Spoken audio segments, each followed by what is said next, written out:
the streets. See the face of fear on everyone you meet.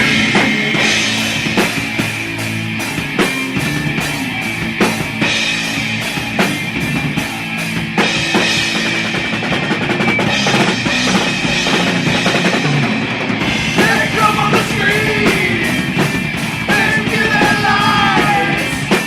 We are the people. They won't take us alive.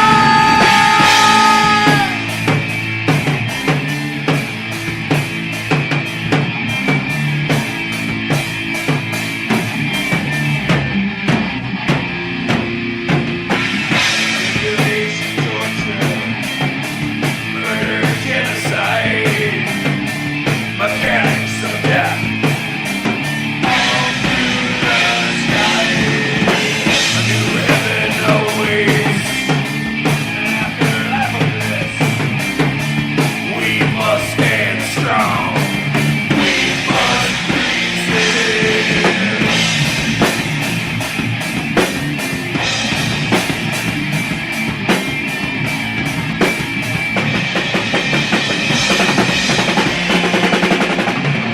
They come on the street. They spill their lives. We are the people. They want to take us alive.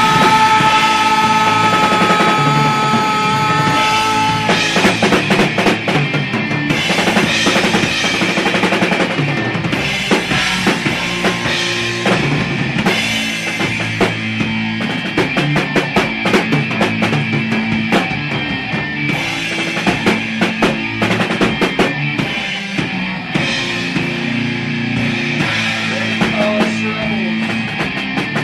They smear our name. We are the people. We want justice back.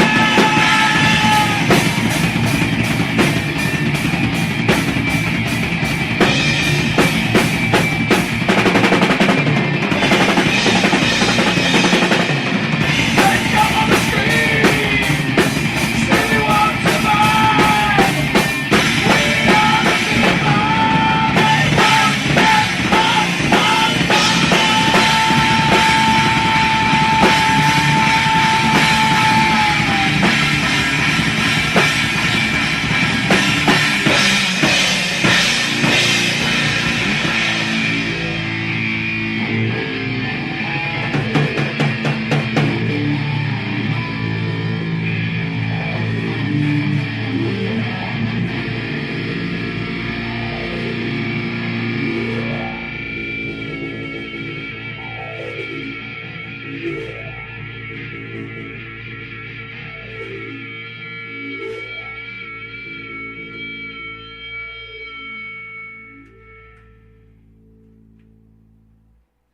Ladies and gentlemen, feds and degenerates, cuckolds of all ages, it's time for Mild's Culture Plate. I am your host, Mild Kevin Miles, and yes, we're live an hour and a half early today. I'm doing a double length stream to make up for missing Wednesday, and I'm totally not ready. Half the reason I skipped Wednesday is I didn't have time to properly research the show, and I've got like 3 deep dives that I have prepared that I want to get into, and we're going to do Love Don't Judge before the end of the show, which is going to be about 7 o'clock p.m., 7:30 p.m. So we're still going to be live at 6 when I usually am live. So yeah, we're doing a makeup stream. We're doing double length. We're gonna try to go for 3 hours if I can go for 3 hours. So yeah, let's do this. I got the 2 biggest news stories. I did super deep dives. I have all kinds of links on these 3 news stories that I really wanted to talk about. And then of course after that I'm gonna jump over to we call it Google News and ground news, and I'll be checking out some different news articles and news sources and seeing if we can find other things to talk about that I may have absent-mindedly missed. Let me go ahead and do this here. Let me make sure I don't have. Okay, let's do that news story. Okay, let's do that. Let's paste that. We'll do that. Okay, I'm just gonna kind of clean up some of my links here. I didn't realize how late it had gotten, and I had already set the start time on the stream as at 4:30 Central Time, and so I just want to kind of clean up my tabs here because I have all of these saved in another window, and I want to make sure that I didn't have any other. Yeah, I'm trying to find the other bookmarks that I've saved throughout the week so that I'm not missing anything that I did want to talk about, and I've already found a few of them. Oh man, that link will go great with one of the topics we have for tonight. So the three big topics we're going to be talking about: buying babies. We're going to be talking about the NFL draft, and there's like a huge news story around the NFL draft. And even though you may not be interested in sports or the NFL in particular, this one's about our culture, and it's about sort of the way things are headed, the direction of things, and you know, there's a race relations element to it too that we'll get into. So you know, it's not necessarily about sports; it's about our culture, and that's what we do here at Mild's Culture Plate. Uh, uh, uh, uh, uh.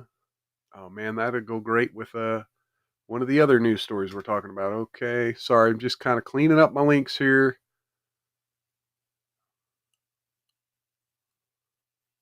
Oh yeah, we'll have to do that too. That needs to go in my show prep file here. Sorry, we're almost there. I'm almost there. I just wanted to make sure I had these things. I had to. Yeah, it was time to go live. I had to go use the restroom. Still not banned here. Do your housekeeping, no problem. I'll just be a casual voyeur. Cheers and welcome, by the way. Oh no, I'm almost out of water too. So yeah, you know, since you like being a voyeur, we'll go with this one here.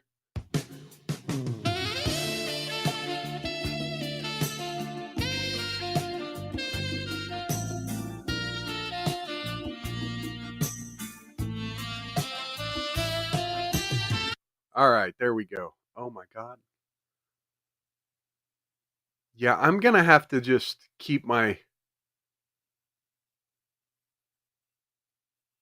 I'm just gonna have to keep my fucking bookmarks open. Oh Jesus.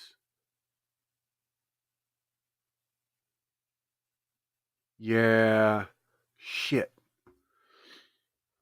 Because yeah, so much of this is like directly related to the three big news stories we're going to be talking about. Wow, I didn't realize I had done this. Uh-oh. There we go. Okay, so still not banned here. Jam into the music.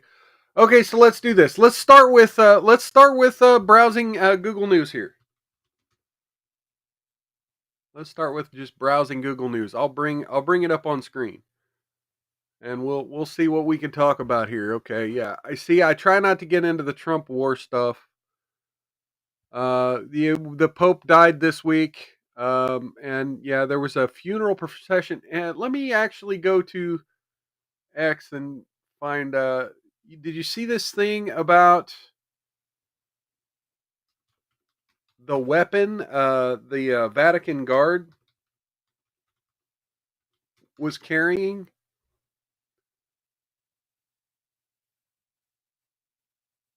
Yeah, look at this thing. The weapon in the photo is a Beretta ARX 160, an assault rifle used by the Italian armed forces. It's a modular firearm chambered with 556 by 45 millimeter NATO rounds, featuring a futuristic design with polymer stock and multiple accessory rails. The soldier holding it appears to be part of the Italian military on ceremonial duty, given the context of the Pope's funeral. Look at this gun.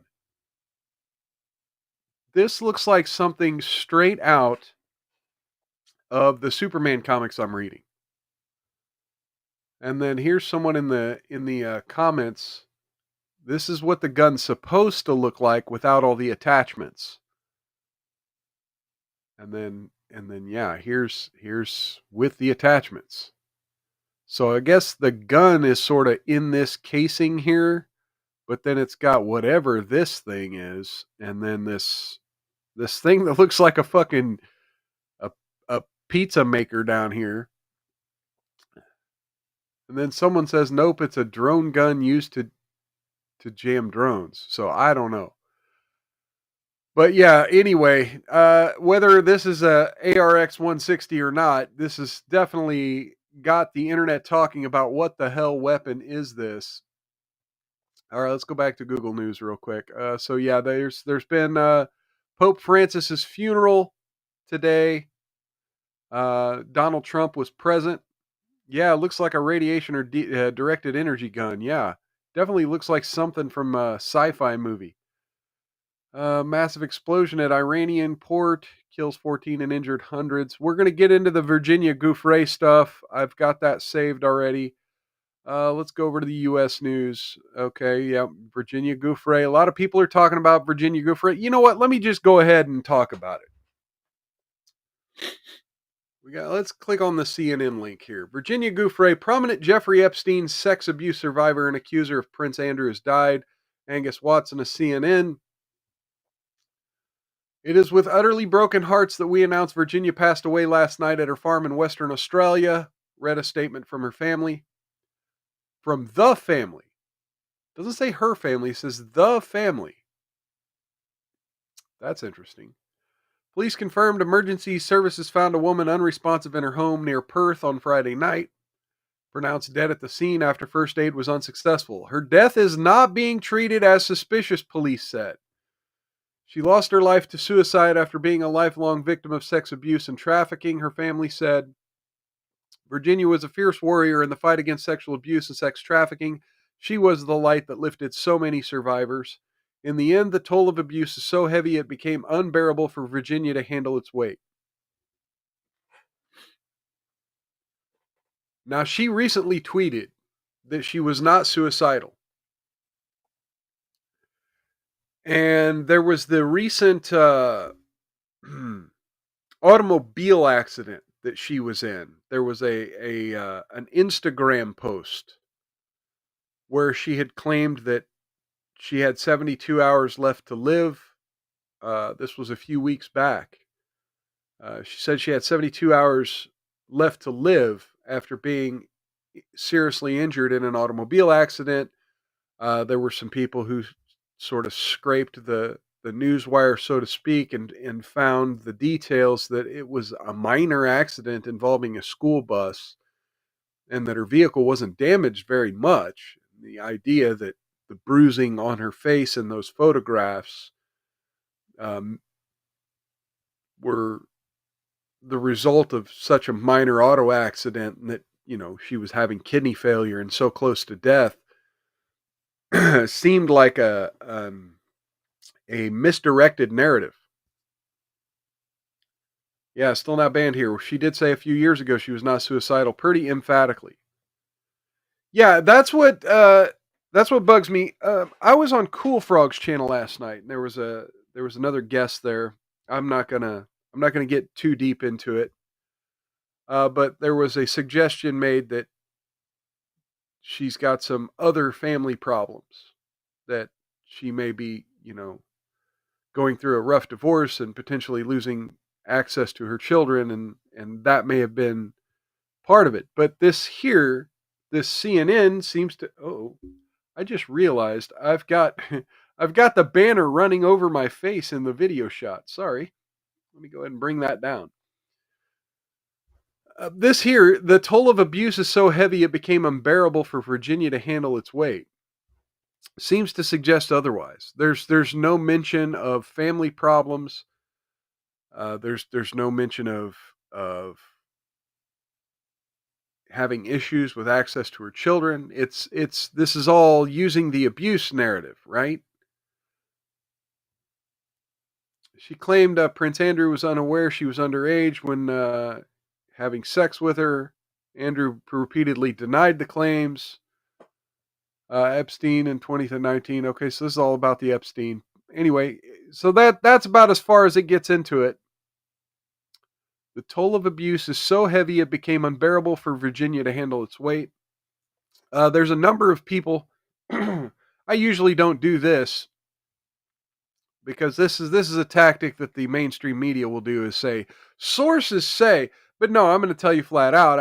I've read several people, both in comment sections in people's live streams and all over X. There's a lot of speculation that perhaps this was the FBI, CIA, or members of the international intelligence community trying to whisk her away to some sort of witness protection program, and that she may not be really dead.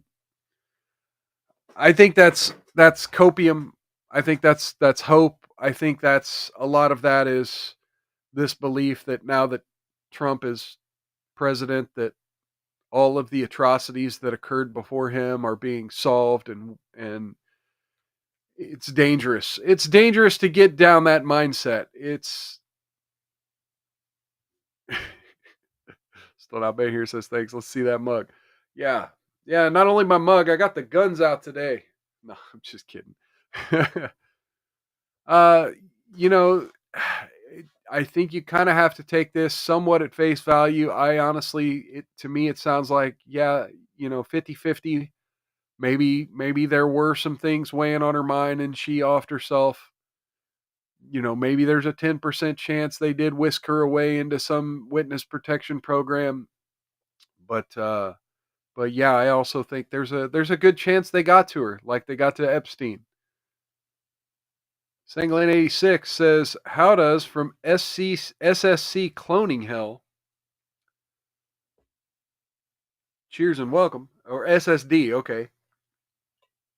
Yes, definitely getting your data cloned over to a new drive is always a challenge, and you always hope it goes well. So yeah, cheers and welcome. Good seeing you in the chat, Sanglant. Okay, let's go back to Google. Interpersonal staff conflicts among Hegseth staff could leak investigation. Yeah, all these, I've kind of been thinking about doing a breakdown of some of these news stories that claim that the Trump administration are having their own little civil wars amongst them. But, quite frankly, these stories being created daily is real sus. And so I'm not necessarily going to get into all those. Vatican asked funeral attendees to wear black. Trump wore a blue suit. Okay, yeah. We'll get into the Wisconsin judge arrest. Let's do this. Let's do the Milwaukee Journal here. Milwaukee Journal Sentinel. Milwaukee County Circuit Judge Hannah Dugan charged with 2 felonies in ICE case. Judge Hannah Dugan charged April 25th with 2 felonies on allegations of trying to help an undocumented immigrant avoid arrest after he appeared in her courtroom. According to a 13-page complaint, Dugan is accused of obstructing a U.S. agency and concealing an individual to prevent an arrest. The 2 charges carry a maximum penalty of 6 years in prison and a $350,000 fine, but sentences in cases involving nonviolent offenses typically are much shorter. Specifically, the complaint says Dugan assisted Eduardo Flores Ruiz, an undocumented Mexican, avoiding being arrested by federal immigration officials at the Milwaukee County Courthouse after he appeared in courtroom for a pretrial conference on April 18th. Flores Ruiz is facing 3 misdemeanor battery accounts. So, obviously a mistaken identity. He would never do nothing wrong, right? 2 federal agents eventually chased Flores Ruiz down outside the courthouse and apprehended him at West State Street and North 10th Street downtown, according to the complaint. Hannah Dugan has committed herself to the rule of law and principles of due process for her entire career as a lawyer and judge. Just a second.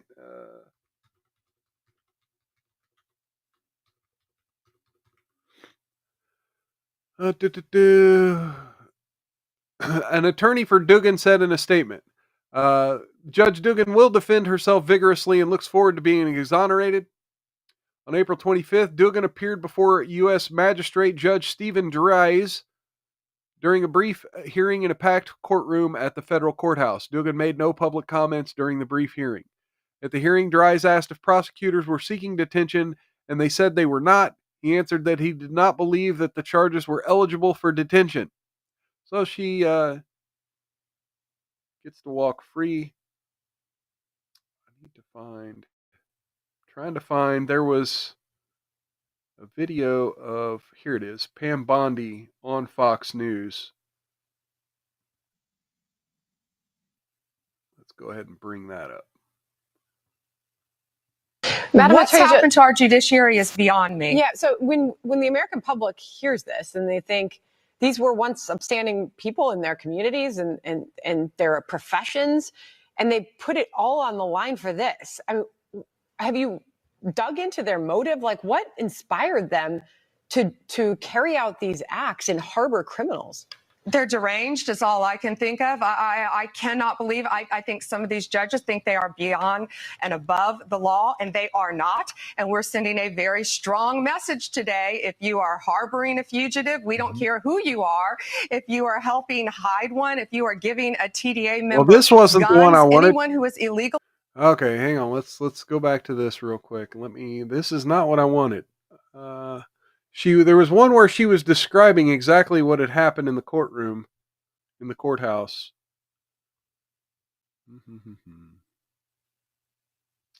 Where is it? Is that it? Damn it.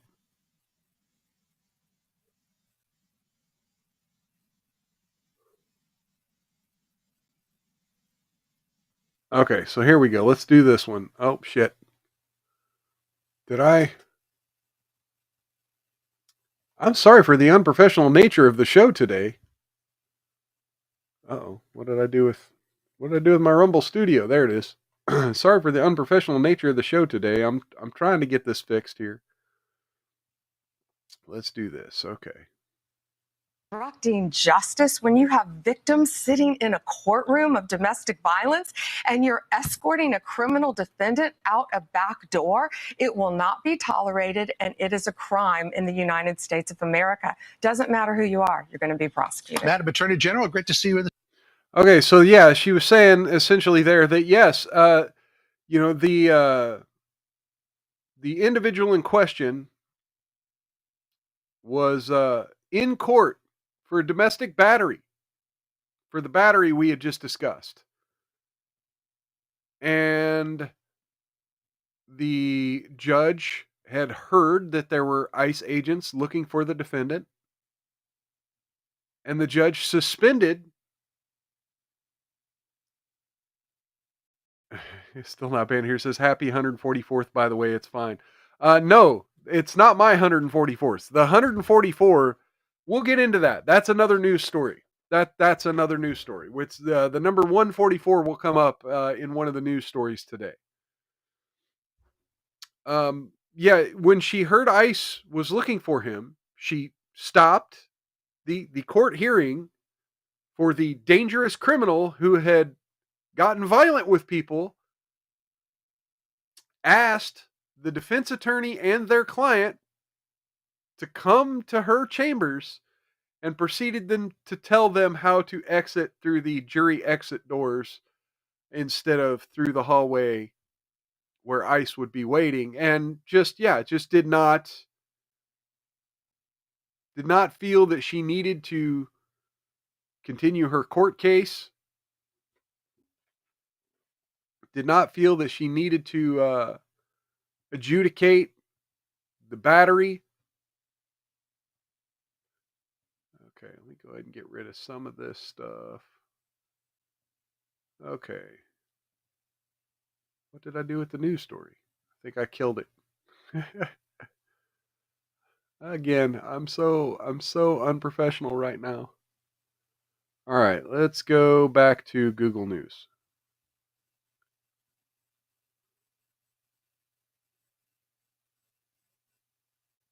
Oh, no, here it is. Oh, that's what happened. Okay. Judge Dugan wholeheartedly regrets and protests her arrest. It was not made in the interest of public safety. Well, of course it wasn't. It was in the name of the law. Oh my God. This is the whole narrative around this is for years now, the arrests and charges of Donald Trump, the left wing has been saying no one is above the law. No one is above the law. No one is above the law. And now, why would you arrest a judge? This wasn't in the name of public safety. No, it's in the name of the law. You don't get to harbor criminals. Dugan made her federal court appearance a little more than 2 hours after she was arrested. She was not in a jumpsuit, instead wearing a black dress with white flowers. Federal prosecutors Kelly Watzka and Keith Alexander declined to comment as they walked out of the courtroom. Bondi posted on X, confirming. Just now, the Kash Patel posted, then deleted, then reposted this tweet. Just now, the FBI arrested Judge Hannah Dugan of Milwaukee on charges of obstruction after evidence of Judge Dugan obstructing an immigration arrest operation last week. Patel wrote, "We believe Judge Dugan intentionally misdirected federal agents away from the subject to be arrested in her courthouse, Eduardo Flores Ruiz, allowing the subject, an illegal alien, to evade arrest." And of course, they're going to get into everyone disagreeing on whether or not the government should be arresting judges. Still Not Banned here says, "Hey, it's not like you're actually getting paid, really, right?" Well, I probably shouldn't be talking about this, but no, I mean, that is my goal here. I'm not asking for donations. I don't have a boss, but I am part of the Rumble Creator Program. And as part of the Rumble Creator Program, I got paid pretty well for the month of March. And I'm hoping to be paid pretty well for the month of April. And I'm hoping to qualify at least for the month of May. And in order to do that, I need to make sure my watch hours, I need to make sure I'm putting out enough content to generate enough watch hours. And I need to try to make that professional because I need to draw in some more viewers here. I try to do a little bit of marketing, but it's not enough. It's not enough. I'm not sure I'm going to be able to make May at this point. I'm close. I'm really close, but hey, it is what it is.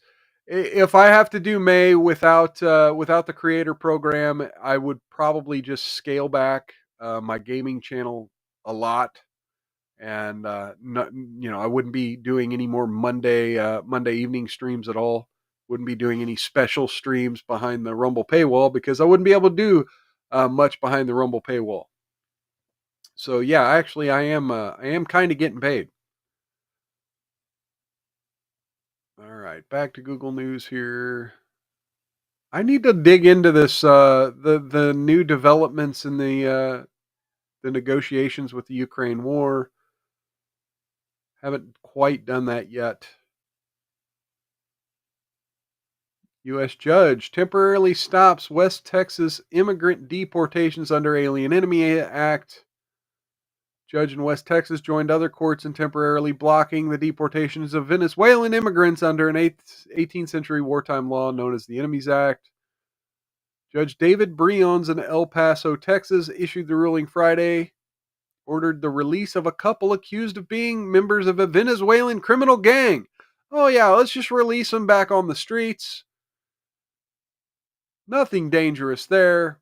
Couple is accused of being part of Tren de Aragua, which the Trump administration designated a foreign terrorist organization. So yeah, you just have to let terrorists back on the streets. Still Not Banned here. All you need is your baby face. My face isn't that much of a baby face anymore. It's getting quite the number of wrinkles. What the hell?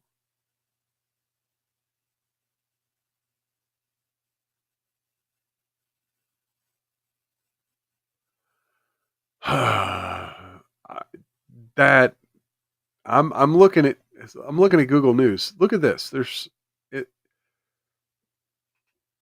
7 days ago there was this article on kevinmd.com, when saving lives leads to losing your own, and then 2 of them by the Psychiatric Times, helping prevent physician suicide. And then the Wall Street Journal puts out one today. There's an epidemic of doctors yeeting themselves. This is news to me. Carney's Liberal Party appears poised to win. Yeah. Canada's doomed. Canada is literally doomed. They're going to continue to vote in the worst people.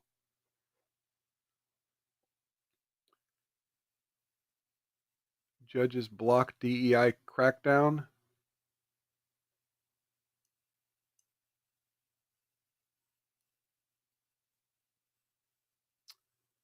Here we go. Let's look at this one from Minnesota. Minnesota sues Trump administration over threat to withhold funding from schools. Minnesota joined a 19-state coalition on Friday to sue Trump administration for threatening to withhold funding from K-12 schools tied to DEI programs. The suit challenges a federal directive earlier this month. Not only the threats to withholding funding in violation of the law, they're in violation of what we value here in Minnesota, and the ideals of this country and what we strive for every day, Attorney General Keith Ellison told reporters. The lawsuit claims that Trump's administration's order to end DEI programs are a vague, confusing, and incorrect interpretation of Title VI, and that by threatening to withhold funding, the administration has acted to unlawfully imperil more than the $13.8 billion spent to educate our youth. Well, that's just like your opinion, man. That's not law. The federal government has a right, through the Department of Education, to direct the money in which they think is fit.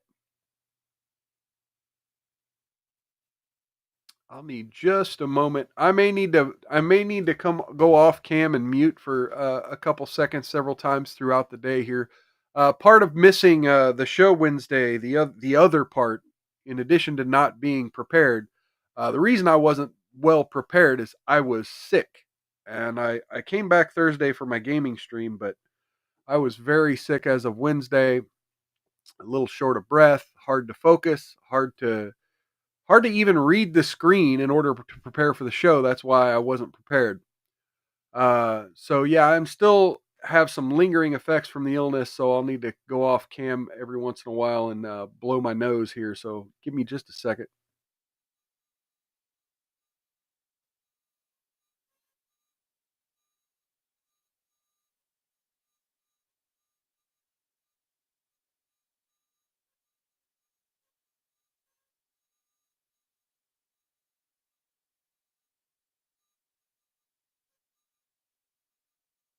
All right, there we go. Oh, I just realized I didn't give Sanglant a sound effect, did I? My bad, Sanglant. Let me give you the...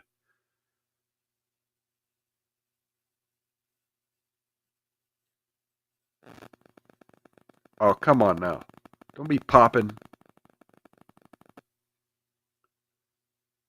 All right, let's do this. Let's give you the...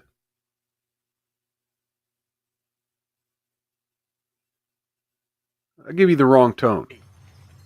You're talking to my guy all wrong. It's the wrong tone. Do it again, I'll stab you in the face with a soldering iron. Okay, still not been here. Hope you feel better. My nose gets me too sometimes, randomly. Yep.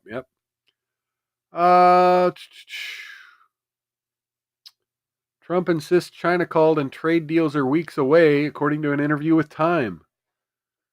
And then New York Times are reporting that China rejects Trump claim of tariff talks with Xi. All right. Let's do this. Here we go. Luigi Mangione pleads not guilty to federal charges in killing of CEO. Mangione pleaded not guilty to a 4-count indictment charging him in the murder of United Healthcare CEO Brian Thompson during his arraignment in federal court. Mangione entered the Manhattan federal courtroom shackled at the ankles and wearing a beige uniform over a long-sleeved gray t-shirt.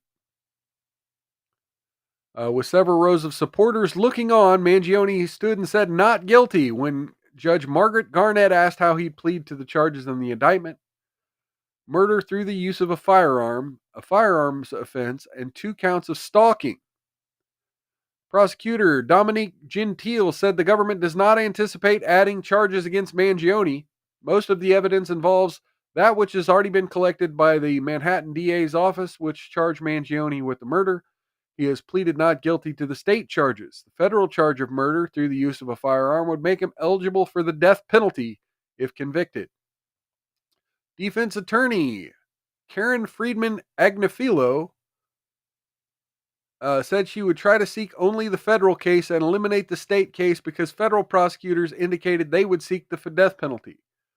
She said the defense would seek to preclude the government from pursuing the death penalty. The judge gave her a June 27th deadline. Mangione is next due in federal court on December 5th, which time the judge said she would set a trial date for sometime in 2026. The end of Friday's hearing, Agnifilo said prosecutors at the DA's office in Manhattan told her they'd inadvertently been eavesdropping on one of Mangione's calls with his lawyers. Agnifilo said they were given a recording of a jailhouse call by federal prosecutors. Gentile said this was the first he was hearing of it. A judge demanded a letter next Friday with an explanation. The court filing, the Manhattan DA's office said Friedman Agnifilo made certain factual and legal misstatements about the jailhouse call.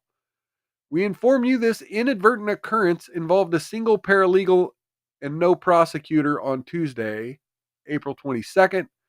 Within hours of when we learned this disclosure, no prosecutor ever learned of the contents of that call, which was deleted by the paralegal upon learning it, wrote Joel Seidman, who is leading the DA's prosecution of Mangione in a letter posted to the state docket on Friday. And of course, the courthouse thoughts. Look at this picture. The courthouse thoughts are out. Hours before Mangione's federal indictment, prosecutors submitted formal notice they intend to seek the death penalty. Yeah, they already said that, motherfucker. Citing in part his alleged desire to, quote, provoke broad-based resistance to the victim's industry by killing Thompson. Okay. Ahead of filing the indictment, Pam Bondi already signaled her intention to pursue the death penalty. So, yeah, you got people driving by with his picture. Real quick, there were some counter protesters against Mangione outside the courthouse. I noticed this little clip over on X. Oh, I just realized I didn't bring my camera back up. There we go. There I am.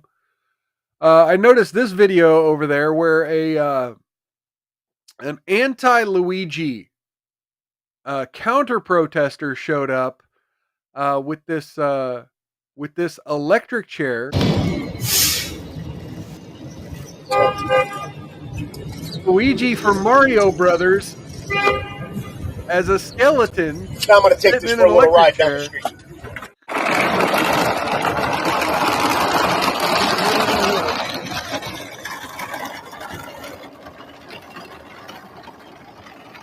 With the word Luigi written across the chest. Oh, and a sign that says "Fuck Luigi" and his jag-off followers. Yes! Enough with this pussyfooting around. So fuck him and fuck all you supporters. Get a fucking job. I hadn't watched this video before. Oh, get a fucking job. Can you tell us who you are? Can you tell us who you Scott are? Lobato, artist activist. How do you spell Lobato? L-O, capital B-A-I-D-O. Said something about a tutu and not being able to get it up. Oh man, I've got to eventually find that clip. All right. So yeah, he's in federal court now. Okay, I need to get rid of some of these news articles we've already George Santos sentenced to 7 years in prison for fraud. Wow. Princeton juror found dead. By the way, folks, I've been following the Karen Reed trial, which has been quite interesting. She's being retried after the first trial ended in a mistrial.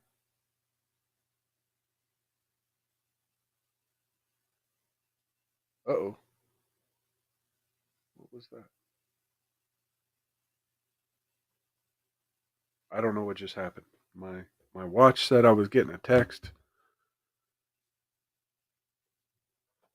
Anyway. And yeah, the case has already started, had some crazy stuff. Haven't reviewed Santos's crimes, but seems kind of light. Well, let's get into it then. Let me go find it here. Where would that go here? We'll do PBS. Ex-U.S. Representative George Santos sobbed as sentenced to over 7 years in prison for fraud and identity theft. No, not interested in your newsletter, PBS. Lied about his life story and defrauded donors. Offer my deepest apologies. Cannot rewrite the past, but can control the road ahead. Where's your remorse? Where do I see it? Judge Joanna Sabert asked as she sentenced him to 87 months. It's always someone else's fault. He admitted to deceiving donors and stealing the identities of nearly a dozen people, including his family members, to fund his winning campaign. As part of a plea deal, he's agreed to pay roughly $580,000 in penalties in addition to the prison time. The 36-year-old didn't respond to reporters' shouted questions as he walked into the courthouse, but told the AP on Thursday he was resigned to his fate. I'm doing as well as any human being would be doing, given the circumstances, Santos said in a text message, and adding he was ready to face the music. Prosecutors sought the 87-month sentence, questioning Santos's remorse in light of his recent social media posts, calling himself a victim of prosecutorial overreach. Prosecutor Harris said some of the Santos' victims were extremely vulnerable, including a woman with brain damage and 2 octogenarian men with dementia. Santos said in recent days he has no intention of paying back the victims promptly, Harris noted. People think of this as a victimless crime because it's about money. There are many victims in this crime, added New York Labor Commissioner Roberta Reardon. She addressed the court as a victim because Santos has collected unemployment benefits while employed by a Florida company. Santos's lawyers had called for a 2-year prison stint, the mandatory minimum for aggravated identity theft. Defense attorney Andrew Mankila portrayed him as a troubled figure forged by adversity. Santos, with no prior criminal record, grew up in a broken house and was subjected to bullying his entire life. He built the man he wanted to be, not who he was, Mansilla said. He did that because he believed the world would not accept him for who he was. Deep down, he's warm, kind, caring, and thoughtful, but now everyone hates George Santos. Well, yeah. You steal money from old people, that's kind of how that's going to happen. Let's see. As his sentencing approached, Santos was reflective in social media, saying things like, I learned how no matter left, right, or center, we're all humans and for the most part Americans, LOL, and we have one superpower that I cherish, that is compassion. To the trolls, you guys are an impactful part of how people shape themselves, and y'all made me much stronger and my skin thicker. He also made a final plug for his Cameo account where he records personalized video messages for $100. Woof! All right, so there we go. There's that. Shooting of author Jillian Lauren in Eagle Rock backyard.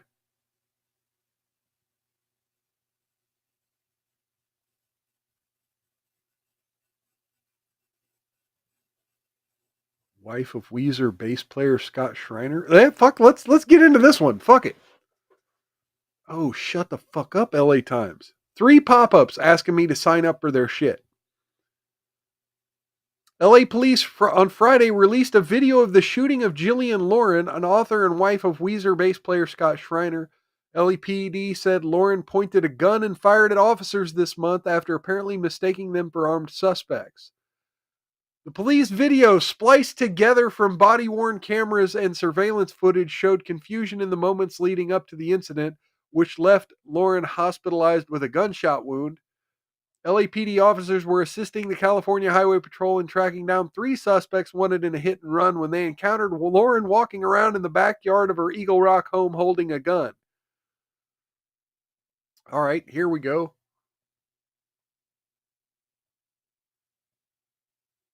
21 minutes.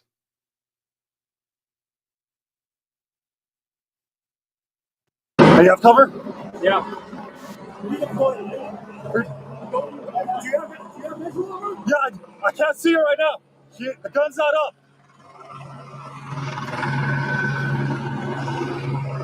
Help! We're trying to help you. Matt, put the gun down. Come on with your hands up. Drop the gun. You're going to get shot. You're getting shot. It's the police. Drop the gun. I mean, they did yell, it's the police, it's the Highway Patrol.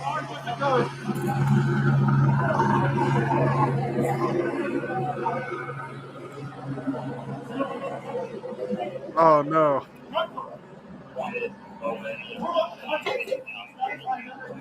Put the gun down. Hey, what is she? I can't see from. What is she doing right now?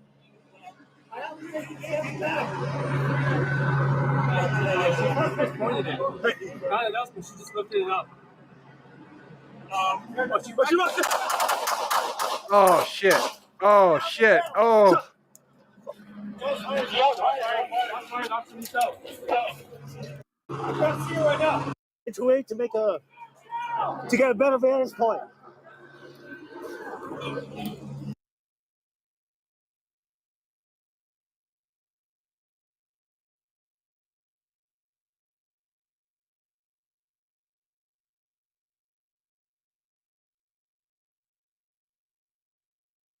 Schreiner was struck by gunfire and fled in.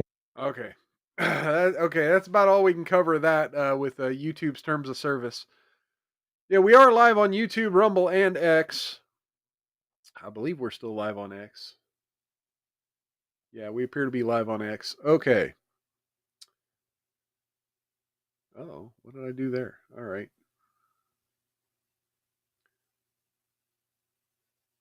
Tariff war, Russia, Crimea.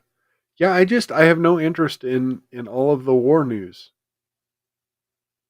Trump administration wants seafloor mining. Okay. 4 power line workers killed when a dump truck driver hit them.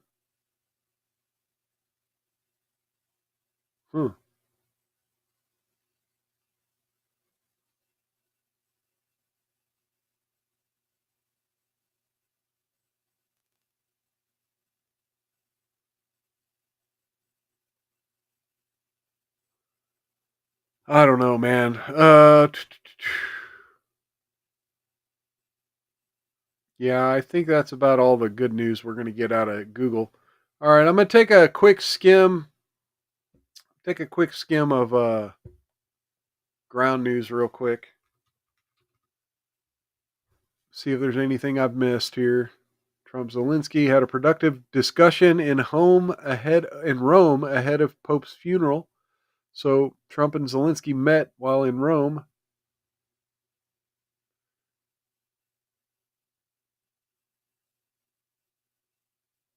FBI director posts photo of arrested Wisconsin judge perp walk, possibly violating DOJ policy. Well, I don't give a shit about policy. Did they break the law?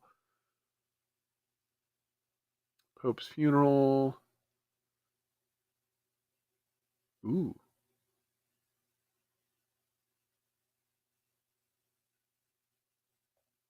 Okay, we'll talk about this one here. Let me bring this one up. Okay, this is good because we're gonna get Reuters, and we're gonna be getting back into Reuters polls. So we got a Federal Reserve survey finding global trade flight and policy uncertainty are the top financial stability risks. Let's look at this.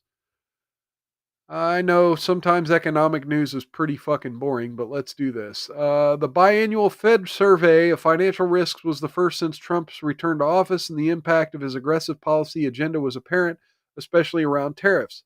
73% of respondents cited global trade risks as a top concern, more than twice the number reported in November.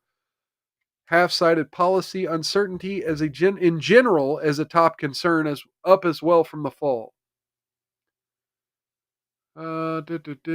Latest survey found more attention focused on issues related to the recent market turmoil, with 27% of contacts worried about functioning treasury markets, up from 17% in the fall. Foreign divestment of U.S. assets and the value of the dollar also rose on the list of concerns. Well, there you go. Fed said the vast majority of the 22 survey respondents, who include academics, investors, and finance professors, so your Wall Street types and your fucking connected academics, right, submitted their answers before April 2nd, the day Trump announced a sweeping set of tariffs. A week later, Trump put the most punishing levies on hold. So there you go. They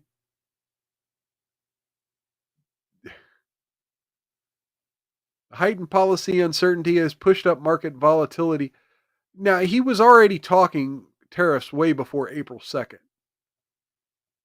Heightened policy uncertainty has pushed up market volatility since the Trump return to the White House, was partly offset by the Fed finding relative stability in a large range of other areas. For example, the central bank said commercial real estate prices, a long-running concern following the COVID-19 pandemic, showed signs of stabilizing. And while markets were strained in early April as liquidity was low in both stocks and treasury bonds, the Fed said both markets remained orderly. So again, if you're selling commercial real estate or treasury bonds, hey,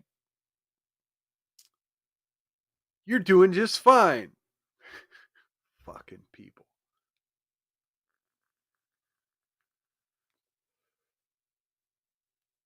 The Fed said the banking system remained sound and resilient as firms maintained robust capital ratios, but it did find that bank credit commitments to less regulated non-banks continued to increase.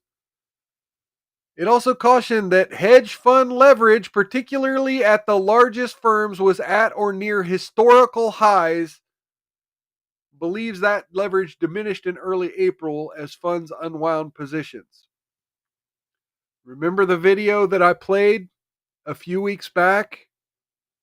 Warning of BlackRock, Vanguard, and State Street and their leveraged position in a lot of these companies that are declaring bankruptcy even though that they're at record profits, because these companies have over leveraged loans, high interest or adjustable rate loans. Now, here you have the Federal Reserve sniffing that their leverage was at or near historical highs. They've got too much power. We need to get rid of the hedge funds. We need to get rid of the now, not completely, but the immense influence they have. Shit. And I just closed the wrong tab. All right, let's go back to ground news here.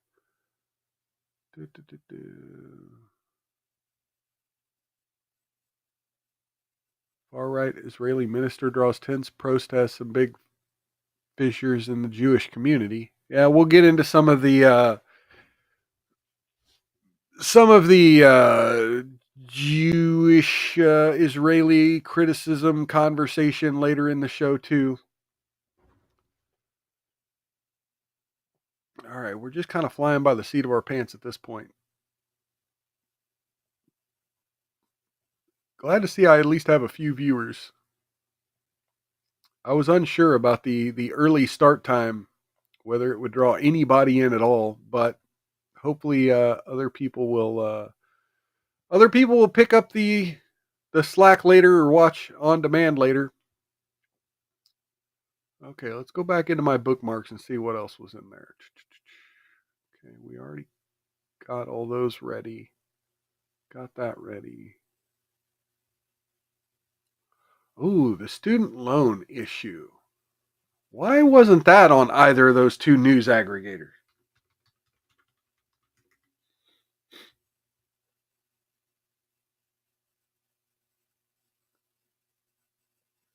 What's this from Fox News? It's a video. 5-minute video? Fuck. Yeah, no, I ain't doing that. Fuck it, I'll look it up on X.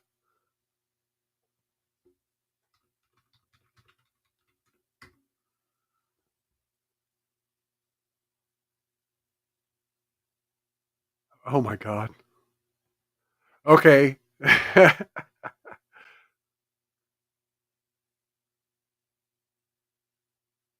Well, okay, let's go to Newsweek. Let's do this one. Here we go. We'll start with Newsweek. Still not banned here. Glad I checked early. Well, you know, I'm always glad to have people by. Ooh, a minute 8? Let's watch their video. Okay, Newsweek's got a video here. The U.S. Department of Education will begin involuntary collection on federal student loans that are in default. So involuntary collection means they have access to your bank accounts, your credit cards, your finances, and they will use their access to start taking their payments. On their federal student loans for more than 9 months. Debt cannot be wiped away. It just ends up getting transferred to others. So why should Americans who didn't go to college or went to college and responsibly paid back their loans pay for the student loans of other Americans? Borrowers will have to restart those payments on May 5th or risk wage garnishment from their paychecks. This marks the end to a long period of leniency that began during the COVID-19 pandemic when President Donald Trump paused federal student loan payments and interest accrual. President Joe Biden extended the pause until it expired in October of last year. And after courts stopped Biden's attempts at broad student loan forgiveness, borrowers' obligations are coming due. Education Secretary Linda McMahon argues the debt collection will help American taxpayers who do not have student loans. But advocates for student borrowers call the move cruel and warn that it will hurt working families. There's also lots of confusion around how to pay back student loans due to the many policy changes between the Biden and Trump administrations. And Trump's layoffs at the Federal Student Aid Office have made it harder for borrowers to get their questions answered. What kind of post do you want? All I have to say is fuck FAFSA.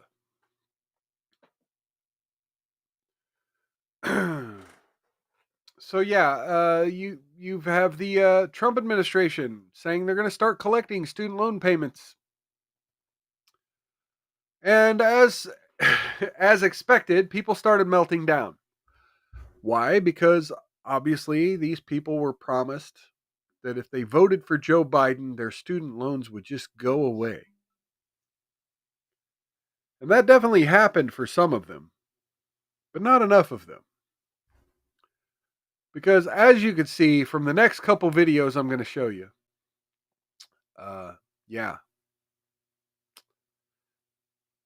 some people would rather spend that money getting their nose pierced or doing God knows what than paying back their student loans. Anyway, I'll have a bigger rant on it after we play these next few videos.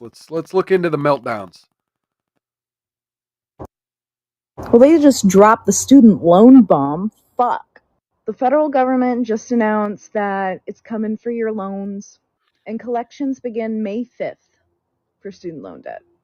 If you're in default, they can garnish your wages. You got 2 weeks, bitch. They can take your tax return, and they can even take like your benefits like Social Security. And if you still can't pay it and you default, they're going to send you to collections. There are about 5.3 million people in the United States right now in default. This is going to hurt the people that are already struggling the most. They are really just struggling the most. Okay, I'm going to have a few rants here throughout the evening tonight. about income inequality. And let me just say, it's you fuckers. It's you fuckers on the far left that always want to tell us that it's the minority communities, it's the single mothers, it's the immigrant population who are affected by all of our economic policies the most. And now you're telling me that it's people who take out student loans. So, in other words, college admissions, let's be honest. Oh my God, my cameras are going ape shit because I have neighbors that are doing fucking work.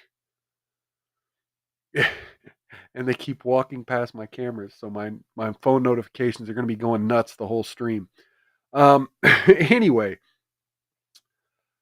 white women are the biggest number of college admissions, and so extrapolate that, they're probably the ones who get student loans the most. And so after all the, our economic policy, now you're telling me the most vulnerable are the college educated white women. That's where you're going with this. The most vulnerable of our society are college educated white women. All right, let's go back a few seconds. There are about 5.3 million people in the United States right now in default. This is going to hurt the people that are already struggling the most. They are really just trying to absolutely cripple as many people as fucking possible at this point. It's pretty clear they want us completely broke. They don't give a fuck about our health. They don't really give a shit if we die. If we die? Yeah, they're just going to cut fucking everything. This really just paves the path for so much more bullshit. If we die. I just realized that's about the same amount of people that have been at the protests. Interesting. Well, see you guys May 1st. That's the next one. Well, same number that have been at the protests. I don't know where you're getting your fucking numbers, but I have not been seeing 5 million people protesting. Oh, what's this? Keeps threatening all these things. What's this lady got? Let's look at this one. I've got a couple others queued up already, but let's keep with this. She looks familiar and I don't think I'm a fan. Well, I mean, they all look the same, right? Is that racist of me? Leftist white women all look the same? I'm not paying my student loans. The government keeps threatening all these things they're going to do to people if they don't pay their student loans. I don't think they realize we don't care. We don't have enough to care. We don't care about credit scores anymore. We don't care if you siphon our paychecks. We're just going to quit and move on to the next company because that yeah, but you realize, like, to work at the next company, you're going to have documentation. And when you provide that documentation, the government that you want to be able to collect a bunch of taxes to give to other people are going to be able to collect from you immediately. What the fuck do you think you're going to do? This is why the libertarians and small government conservatives have been telling you people for years that taxation is theft. And that the only way out of the theft is to break away from the system. Unfortunately, I have not done that. I'm still working in the system. Or to dismantle the system. And you leftists all talk about wanting to dismantle the system while at the same time saying, yeah, well, no, we need student loans. We need this. We need that. You talk out of both sides of your mouth and don't understand how hypocritical you sound all the time.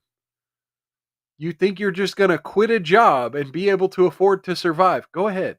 The company was probably going to fire us anyway. People don't stay at jobs like they used to. People aren't locked in. I've been at my job for almost 10 years now. So, and the job before that I was at for 11 years. People don't, okay, well, yeah, people younger, you and younger, I have no respect for the idea of longevity. And understandable. I agree with the leftists that these corporations, they're not loyal to you, so why be loyal to them and blah blah blah. There's an underlying work ethic. Like, be loyal to yourself.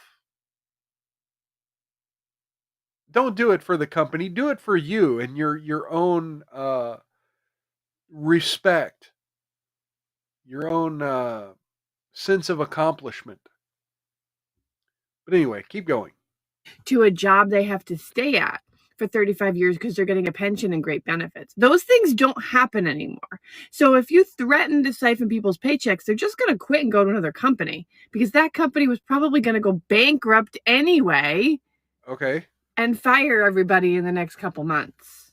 This is going to be so much worse. Okay, but again, you say that with the idea that it's all doom and gloom, but yet there's just going to be another company. Well, if the last company went under, what makes you think the next company is going to be able to afford to hire you if the last company went bankrupt? What makes you think you're going to have the skills? What makes you think you're going to be attractive? And oh my God. Okay, we'll get into the main story. After we talk about this student loan stuff, we'll get into the main story of the day. But the way I'm going to attack that is with humility. You have to have humility. This flagrant attitude that somebody's going to want you. Look, we get into dating stuff on this channel. And this assumption that, that some of these women have that I am the table and somebody will always want me because because my looks will just carry me for the rest of my life and I don't need to have a personality. I don't need to be a decent human being. It applies to your career as well. And our main news story today is going to be about being humble in your career. And that's that this woman is saying, yeah, there's no reason to be humble. We'll all be fired anyway, but that's okay. We'll all just bounce back. We'll get another job and we'll just sift through all the employers in the whole universe like they're disposable pieces of toilet paper. Like they're all the tissue that I've been blowing my nose on right here in the trash next to me. Employers are that disposable. Why? Because we workers are that disposable. They treat us that way, so why not treat them that way? That's a misunderstanding of how the labor market works. And it's a misunderstanding of how contracts and human interactions work. Go ahead and try it, lady. Go ahead and try it. We'll see if you're going to be one of these single moms hooked up on EBT and reliant upon this system of government by which you speak so hostile about.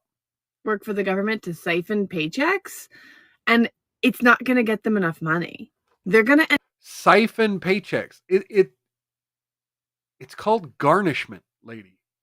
At least use the proper terminology. Siphon paychecks. It's not a gallon of gas out of the back of your fucking minivan here. And why do you even have a minivan anyway? End up losing money because they're going to have to hire thousands of people to try and get this money from people that don't have it. They're going to end up spending more money than they get in the long run. Again, this is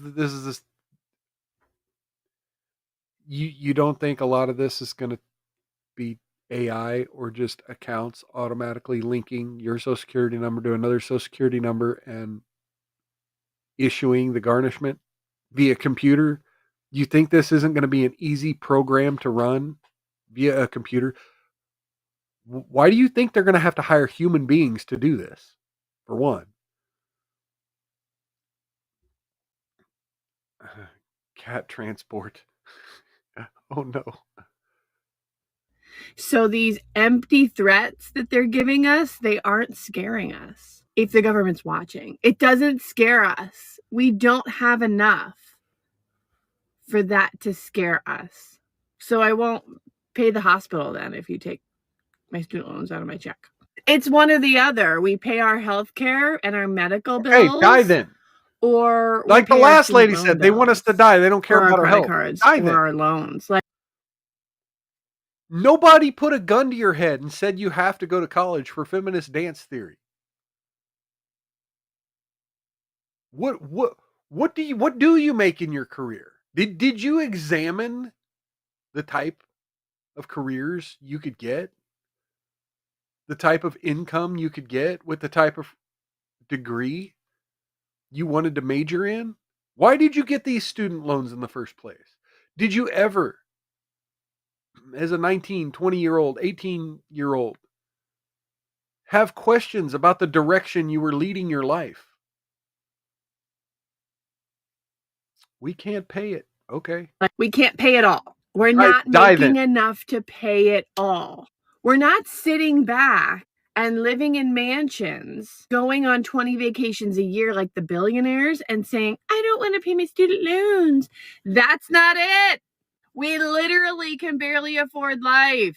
We're just choosing which bills to pay. And the student loan one was taken off of the plate. I have less. Back when I was paying my student loans and the economy was a little better, I had more money back then. Even with Why? paying the student Why loans. did you have more money back less then? money now, and you want to take the student loans on top of it. I can't even be nervous about it. Why did you have more money back I then? can't afford it. I don't know what you're going to take from me, but whatever you take, that means I'm not going to pay something else because I don't have that kind of money. My job just doesn't pay that. Why doesn't it? Why doesn't it? Why did you get a degree in a career that doesn't pay you enough money to pay your student loans?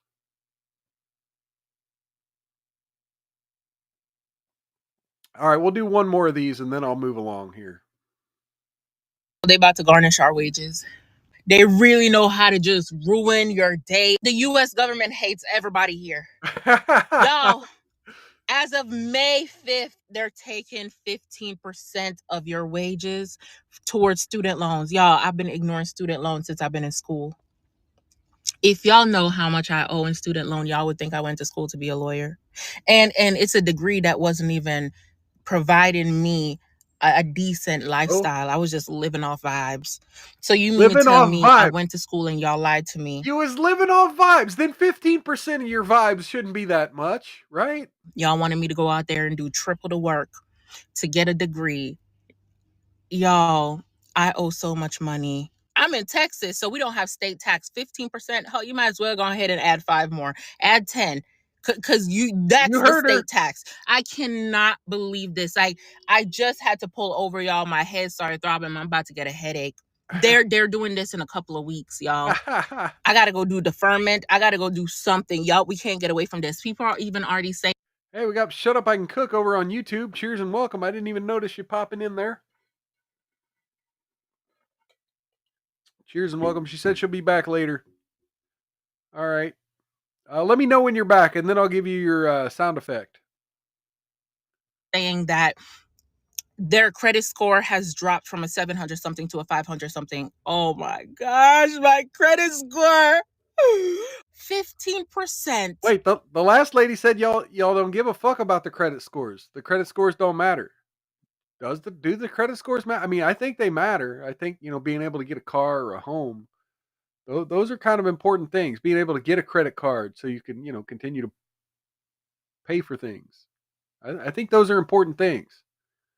I mean, even if you're not wanting to buy a home, a lot of people do credit checks for everything. Whether you have it or not, as of May 5th. So long as you have money in your bank account, they are taking it. In fact, financial aid just called me the other day and I hung up on them. Not in the mood. Don't have it. I'm living off life. I'm vibing. You hung up on financial aid. Are these people for real? Every day I encounter someone, whether it be on the internet or in real life, that make me think I'm living in fucking clown world. Are these people for real? You had them on the phone with the chance to negotiate, and you hung up on them. And now you're in your car filming a video about how you're unable to pay them. You realize how long it takes to pick up the phone and get someone on the phone to talk to about student loan burdens and get kind of renegotiations and reprieves? You know how hard it is to get them on the phone? You had them on the phone. They called to offer you their services and you hung up on them? For one, I don't believe you. For two, if that happened and you did that, you might as well just start ripping up lottery tickets. Jesus Christ. All right, so let's start with our main story. This week has been in the sports universe. Football fans, this is an exciting week for football fans because we get to see the new blood, the next round of personnel, the new workhorses of the NFL. And these kids coming out of college hoping to get drafted to the NFL, they look very much forward to draft week. And this week has been the NFL draft. And the biggest news story around the NFL draft is the son of NFL Hall of Famer Deion Sanders, named Shedeur Sanders, who is a quarterback who, if you're not familiar with sports, I'm trying to bring you a little bit up to speed because you don't need to know as much about sports as you do have to know about culture. And this is a story about culture more than it's a story about sports. So I wanted to cover it. But yeah, quarterback is the star of your team. He's your number one. He's your general. And Shedeur Sanders is a quarterback out of the University of Colorado, where his father is the head coach. And there have been a lot of news stories about the Sanders family. And in particular, Shedeur entering the NFL draft this year. And this story kind of goes back. There's been, and we'll cover some of the criticism. One of the issues surrounding the sort of PR of the Sanders family started way back in 1995. Deion Sanders was a superstar. He played offense and defense of baseball and football, became a legend. Joined the Dallas Cowboys, became a Super Bowl champion. It's the last time anyone wearing the blue star of Dallas, Texas would ever become Super Bowl champion. Because the Cowboys suck and have sucked since 1995. But anyway, as such, the superstar known as Deion Sanders was cocky. He was always known as being cocky. And don't get me wrong, he seemed like a polite individual. But he always seemed like he just expected and deserved his status as a superstar of sports. He came off like he expected to be treated like Michael Jordan. He wasn't very humble. And now that his son is also seeing some level of success in sports, there's been a lot of questions. How far does the apple fall from the tree? In the early spring of every NFL season, they have what's called the scouting combine, which means you go, you run drills, you kind of show off some of your skills for the potential teams. And, they invite all these college kids to come to the NFL combine and run drills and it's almost like a tryout. Show off some of your skills, show off what you're doing. And, well, Shedeur Sanders not only didn't participate in many of the events of the scouting combine, he did have some things to say while he was there to potential teams that might want to draft him. And let's go back and listen to some of those comments. If you ain't trying to change the franchise or the culture, don't give me. So you should know history repeats itself over and over and over. And I've done it over and over and over. So it should be no question why an NFL franchise should pick me. You think I'm worried about what critics say or what people got to say? You know who my dad is? They hated on him too. So it's like it's almost normal. Without people hating, it's not normal for us. So we like diversity. We like everything that comes with the name. That's why we are who we are. If you There's lots to break down in that clip. If you're not trying to change the franchise and the culture, don't get me. Meaning, don't draft me. If you aren't willing to let me be the boss of your organization, of your company, if you're not willing to let me, an 18-year-old, well, yeah, let's see, I guess he's what, 24 now, 22, 23, 24. If you're not willing to let me, a 23-year-old, just run the whole team, yeah, don't even try. Don't even try. And also, do you know who my dad is? Are you aware who my dad is and how my dad outlasted the haters, as we like to say here on Miles Culture Plate, outlast the haters? Do you know who my dad is?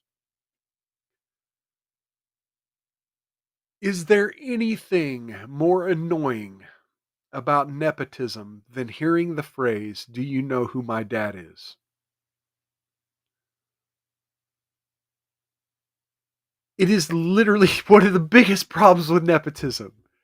Is these people will, oh, do you know who my dad? Yes, I know who your dad is.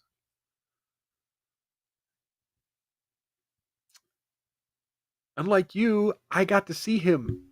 I got to see Coach Prime in his prime. Oh, my Lord. And I also got to see the way the media covered him. And you're right. He had a lot of haters. But with good reason, because he showed no humility. He acted like he deserved everything he got. And don't get me wrong. And this is where the haters would, this is where my haters would push back on me on this.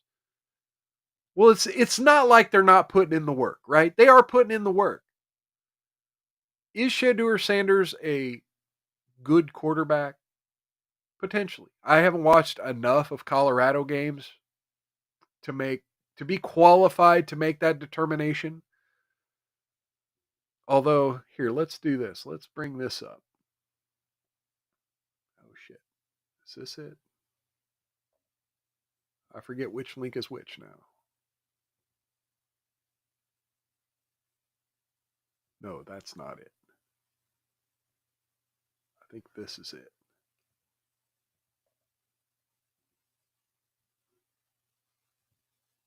Nope, that's not it either. Shit. We'll get into it. We'll see some evidence of how good of a player Shedeur Sanders is. But so anyway, the moral of the story: Shedeur Sanders, in preparation for the NFL draft this week,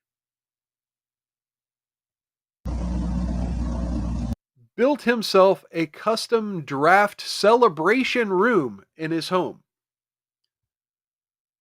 in anticipation that he would be picked super early and it'd be this huge news story. And so, yeah, he built himself a draft celebration room. Let's look. Let's look at.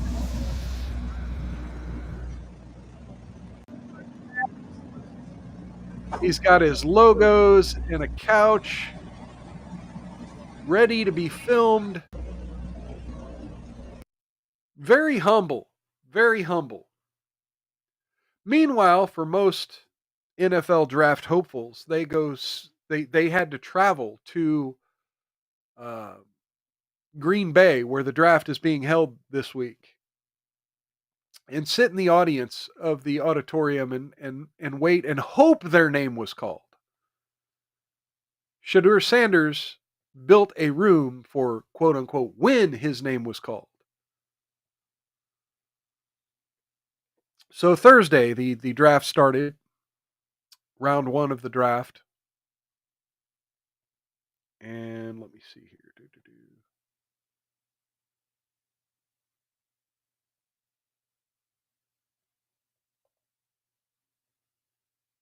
And at number 1,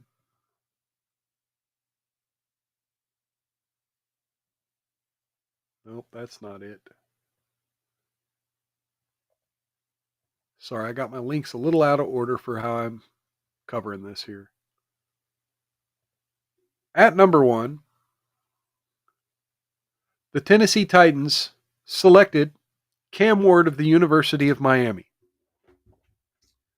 Now, there are 2 things that I want you to pay attention to about this individual, Cam Ward of the University of Miami. 1, you see down here, he's a quarterback. 2, he's African American, which means he has 2 major things in common with Shedeur Sanders. And I want you to remember that he has those 2 things in common with Shedeur Sanders, that he is an African American and he is a quarterback. Selected number 1 in the draft, the first draft pick.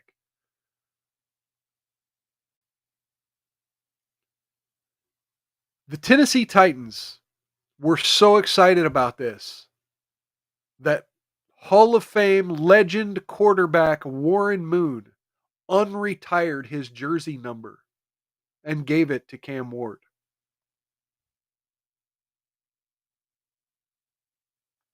You got to be humble for that shit. You got to be humble. You got to realize that the word rookie means something.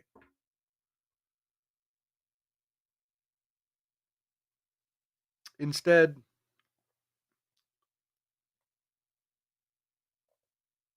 during the celebrations, there was a actually let me back up here. So Thursday night was round 1. 32 teams got to pick got one pick. Thursday night came and went. Nobody drafted Shedeur Sanders. There was a lot of speculation as to, well, wait a minute. Shedeur Sanders is a serviceable quarterback. He's a good quarterback. Why wouldn't NFL teams want to draft this superstar in the first round?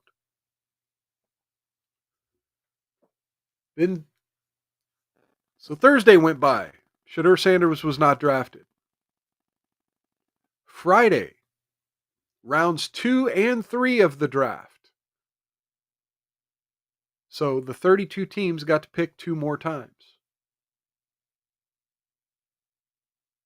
32 times 3, 96. 96 picks.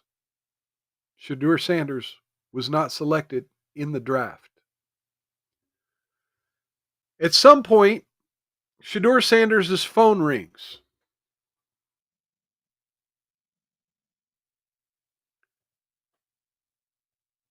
And let's go to this clip here. Oh, nope, that's not it. This is it. Let's go to this clip. Shedeur Sanders' phone rings. And you see, he's still partying. Got a tent set up, got all his buddies there. Been partying for 2 days by this point. He gets a phone call. We don't really hear what's going on here. Good, laggy as shit on their end. No, for sure. Why don't you get up and stay right here?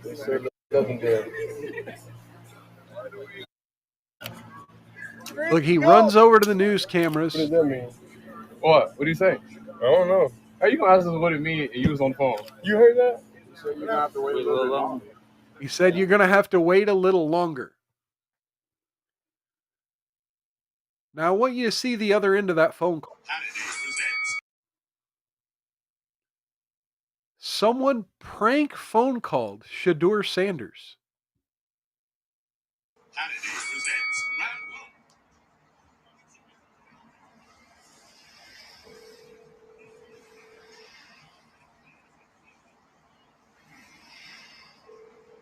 This is crazy. Hey, is this Shedeur? This is Mickey Loomis here, the GM of the New Orleans Saints. Claiming to be the GM of the New Orleans Saints. This is Mickey Loomis here, GM of the Saints. How you doing? Good, how are you, man? We're going to hire you. Good, been waiting on you. Yeah, we have. It's been a long wait, man. We're going to take you with our next pick right here, man. We're going to take you with our next pick. But you're going to have to wait a little bit longer, man. You're going to have to wait a little bit longer, and then that. hangs up on you.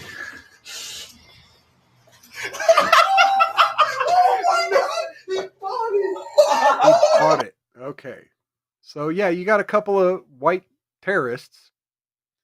Sorry about this. Is day 3, so now I got to have my... And so this was this morning.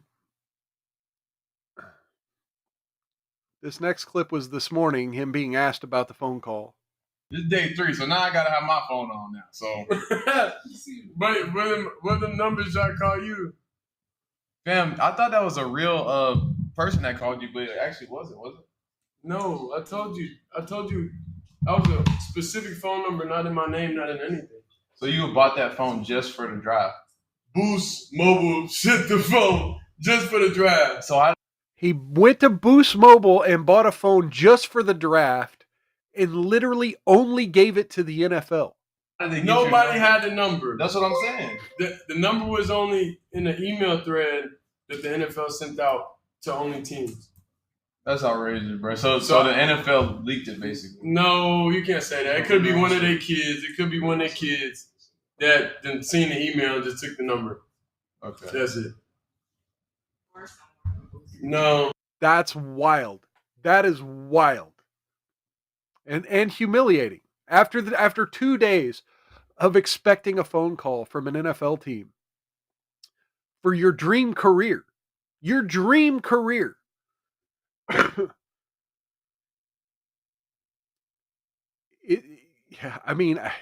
don't wish that on my worst enemy, even if he wasn't being a humble dude. But of course, as with anything especially sports related, it couldn't just be about being humble. It couldn't just be about a rookie trying to find his place in the world. Unfortunately, members of our media, hey, Cookie, cheers and welcome. Let me get your, I'm saying cheers, but I have no water left. See if I can get a sip.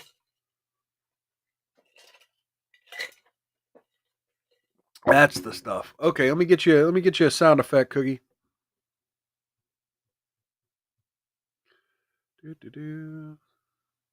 Here we go. Let's do some Tropic Thunder. What do you mean, you people? What do you mean, you people? All right, we got a little Tropic Thunder. Yeah, Still Not Banned here says, yeah, that's not funny to me. It's not funny to me either. Don't fuck with people. But anyway, like I was saying, our mainstream media, especially our sports media, could just not resist the opportunity to make this news story about race. Stephen A. Smith of ESPN. This is a damn disgrace. How in the hell is Shador not off the board? Not drafted yet. Y'all still think this doesn't have anything to do with teams hating on Deion Sanders? This kid is a first rounder. In a different way, this is Kaepernick all over again, being kept out. A damn disgrace. I don't care what anyone says. Implying that they're blacklisting him like they did Kaepernick. So this tweet wasn't necessarily about race. Sorry for misrepresenting that, but let's go to this one. A follow-up from Stephen A. Smith. Someone just texted me this message, and they are absolutely correct. This is a bad look for the NFL. This feels like Kaepernick-level collusion. Okay, this isn't necessarily about race either. My apologies for me making this about race. I apologize. I should not have done that. All of the hard work the NFL league office puts in to eradicate these kinds of perceptions. Well, wait. What kinds of perceptions? Only to turn around and watch as the owners look like they're colluding, messing up everything. What has been done to Shador will outshine everything else in this draft. We'll never believe this is about talent evaluation again. Well, talent evaluation. I mean, when you say the word talent, are you talking about the person or are you talking about their abilities? Because when I make a talent evaluation, whether or not that person will fit on the team, will fit the team's image, is part of the conversation about talent. The idea that the owners are colluding, or maybe the owners all saw something, the same thing, that prevented them from wanting to move forward and pull the trigger on associating their organization with this person. Cookie says the war on white men ends today in the name of Jesus Christ. Thank you, Lord. Amen. God said, ask and it shall be forgiven. I did not sleep for 48 hours praying on X to ensure Trump won. Congratulations. Okay, now we're going to go to another media figure, Dan Orlovsky, on X here. Teams that entertaining drafting Shedeur, I would want to sit down and watch a lot of the plays that led to the sacks and just have conversations around them. Why? Why did they? Okay, I want to talk about that Chiron there for a second. Where did that go?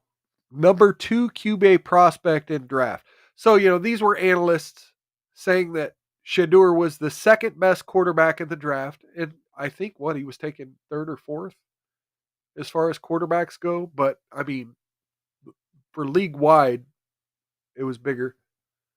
All right, so let's listen to what Orlovsky had to say about Shedeur and his talent. Entertaining drafting Shedeur, I would want to sit down and watch a lot of the plays that led to the sacks and just have conversations around them.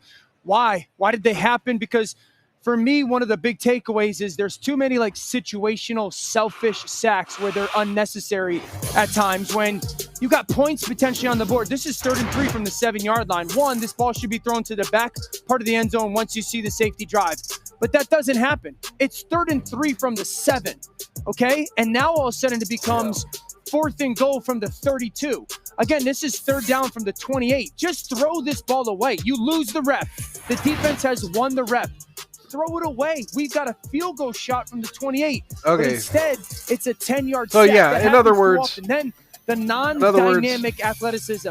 In other words, he makes some mistakes. Cookie says, "Oh Lord, sports, I'll be back." No, Cookie, this is a conversation about culture, not sports. Please stay tuned. Because there's a lesson to be learned here that's not about sports.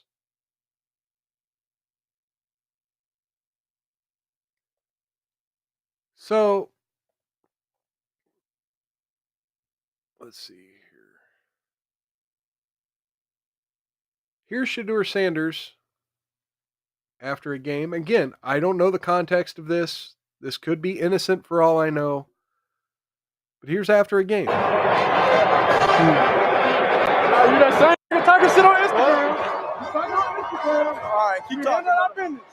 Instead of shaking hands, he's shit talking. Instead of shaking hands after a game. The scoreboard right there. He beat these people 28-9. And he's running around cocky talking shit. All right, keep talking. No handshake. Just shit talking. That's uncouth. It's uncouth. And again, you may feel you got the right to be uncouth. You may feel you put the work in. You have a right to be cocky. Sure. Well, this afternoon it finally happened. This afternoon it finally happened. And let's go to this video here. Is this the moment? Now, I want you to remember, I was talking mad shit about the Dallas Cowboys earlier being a shitty team. There are a couple teams that are even shittier than the Dallas Cowboys. And, well, we'll figure it out here in about 20 seconds. The Seattle Seahawks have traded the 144th pick to the Cleveland Browns. With the 144th pick in the 2025 NFL Draft, the Cleveland Browns select Shedeur Sanders, quarterback, Colorado. Listen to the reaction. You thought you were number one. You thought you were number one. You talked mad shit. You literally said you didn't want to be drafted unless it was the first 5 teams of the draft. You said, don't draft me unless you're ready for me to change your entire organization. You thought you were number one. You're number 144. The 144th pick of the draft.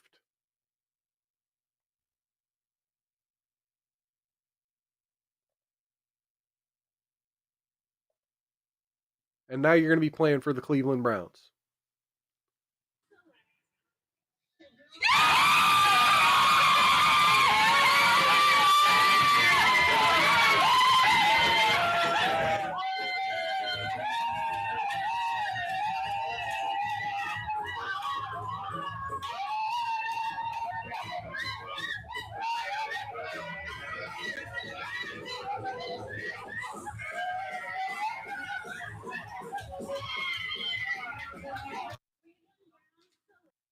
There we go. He looks pretty excited now, right? I think he's still not banned here. Again, shout out to Facebook. Most of them were created by Meta AI. And there was one more link on this that I wanted to bring up. What was it? I don't even remember what it was, but there's one more link in my show notes about this story. Oh, okay. So now we saw the NFL draft. We saw Shedeur Sanders, and now we're going to get to see the same moment. S-butt. What do you mean S-butt? Cookie? Now you're going to get to see the same moment from the front office of the Cleveland Browns. You ready to see the Cleveland Browns reaction to their selection of Shedeur Sanders? Is it reality in regards to Shedeur and Theon's not going to interfere. He's not going to be calling the coach. He's not going to be commenting about Shedeur while he's in Colorado. Lou, I think there's a lot of dudes out there surrounding the Sanders family. Is it reality? These men do not look happy to be bringing the circus of the Sanders family to Cleveland. That's all I'm going to say about that. Be humble, folks. Like the lady earlier. We'll just quit and find another job. Okay. No fucking humility whatsoever. It's an epidemic in the younger generations now. They have no respect for hard work. They have no respect for determination. They have no respect for appearing to look humble to your fellow human beings. They don't understand that we have sort of a crisis of autism and ADD and all these things. And that, yeah, people have a hard time being sociable, being extroverts. But when you're gonna be an extrovert, at least be somewhat likable. Show some humility. Show some understanding for the other people around you who may not have it as easy or as good as you do. Fuck, how many of your teammates grew up in a household like the Primetime Compound? Cookie said, mild lucky, he's funny, no sports. This isn't about sports. This is about humility. This is about understanding where you come from and where you could be in the blink of an eye. And taking what you have for granted. I don't take what I have for granted. You know, I only got 2 people chatting in the chat. I have 6 viewers right now across all 3 platforms. It's not much, but I don't take y'all for granted. Believe me. I feel bad that I spent so much time preparing these next 3 news segments that I kind of avoided, or well, the next 2 news segments and this, that I kind of avoided. I feel bad that I wasn't as professional as prepared as I'd like to be. I don't take it for granted. I'm humble. This is me asking for your forgiveness as the viewers. And to continue watching, because things get better. And they get worse. And then they get better. And then they get worse. Humility is understanding, yeah, I may be doing good now, but I could always be doing worse. You know, like I said about these women, these thoughts, their looks fade. They think they could always get another man. They can't. For a guy like Shedeur Sanders, football careers are short. Not everyone's Tom Brady playing football into their 40s. This kid could start, get injured his first game, never have a career. Granted, he'd still have his daddy's money to live off of. And some of his college NIL money.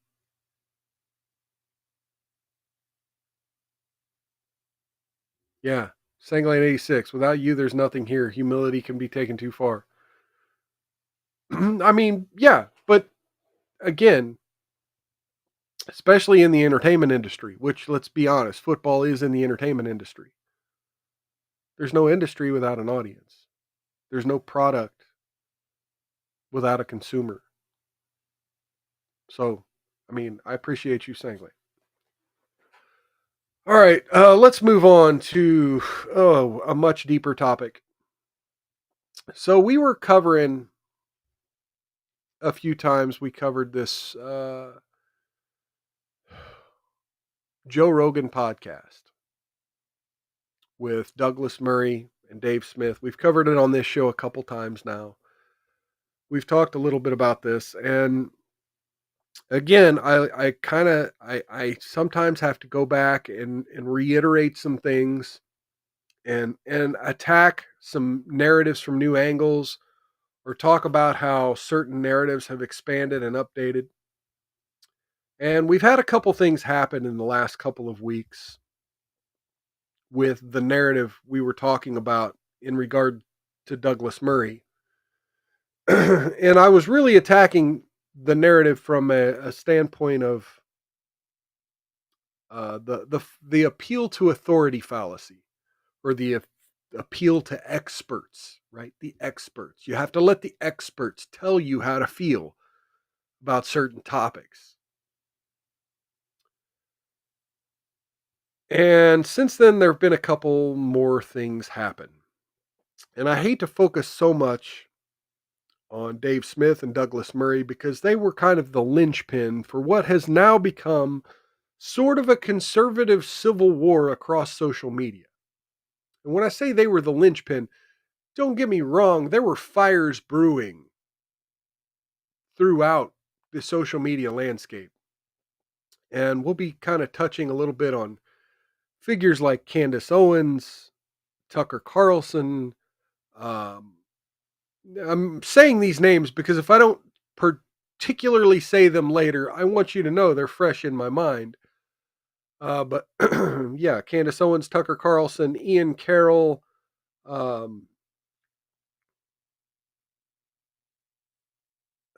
Nick Fuentes. I know I'm forgetting 2 or 3 of the influencers in the Israeli criticism space. The fresh and fit guy, Myron Gaines. He's one of them. These are all people who fall into this category of people that I'm going to be kind of loosely referring to as the Israeli critical dark web. And I say that jokingly because a lot of their recent criticism is coming from people who once used the title intellectual dark web.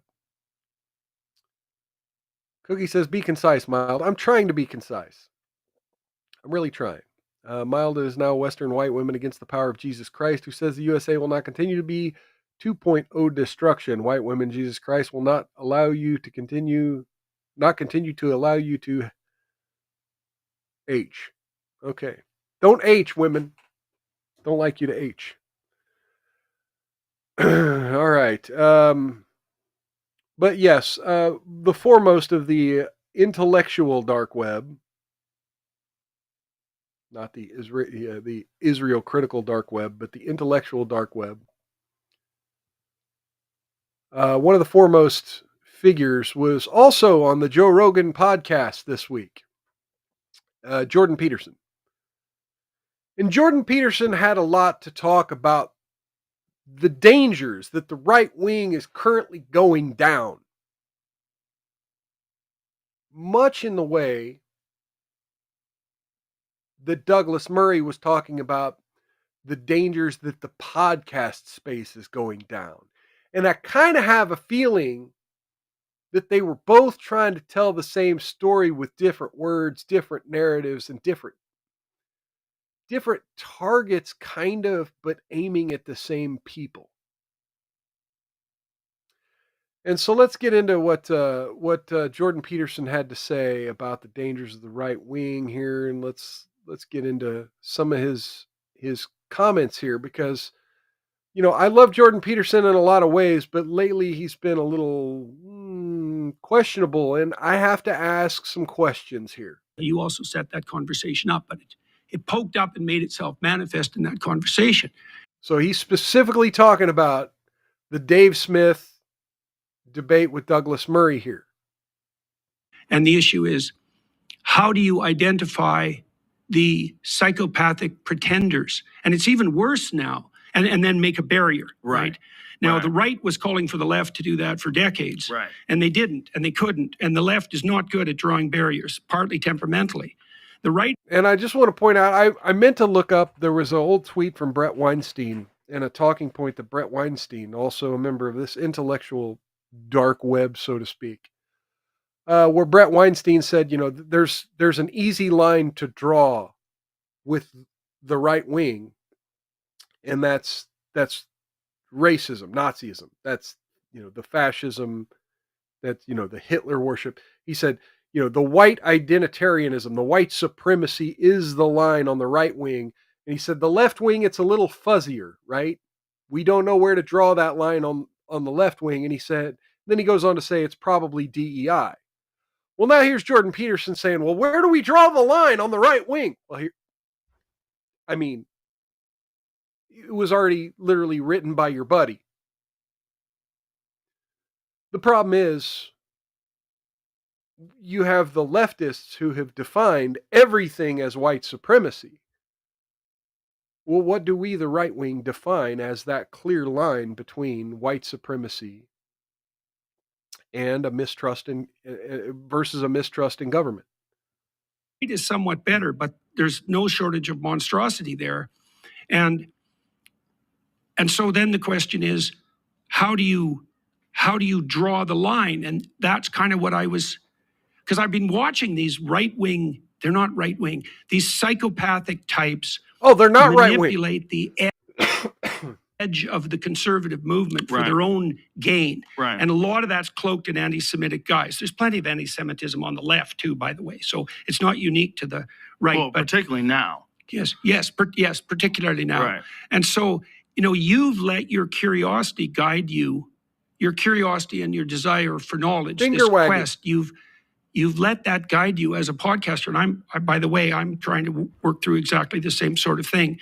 How do you know, given your radical increase in stature over the last 10 years, how do you know when your curiosity and even your skepticism about the fact that things aren't the way that people say they are, because that's certainly been demonstrated in the last 10 years, how should anyone decide what guardrails to put up? Like, what do you look for?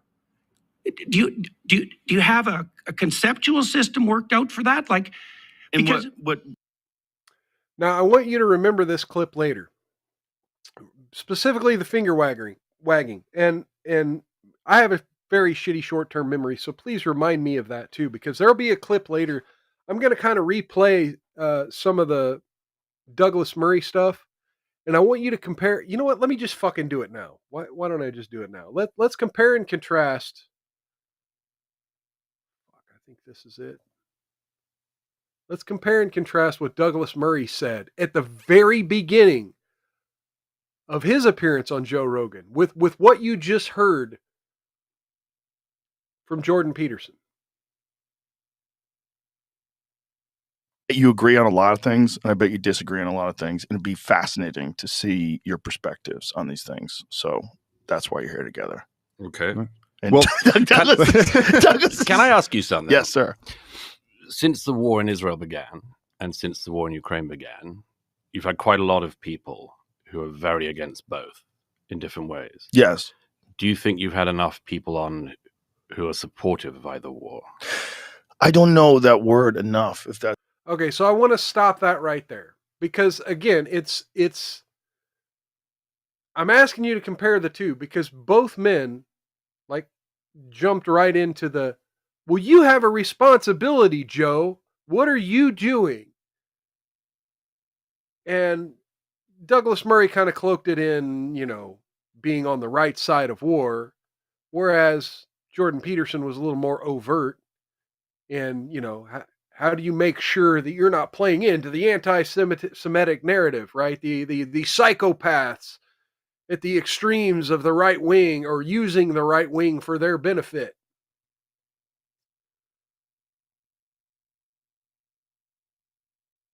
Okay, let's jump back a little bit. Go ahead and bring this down real quick because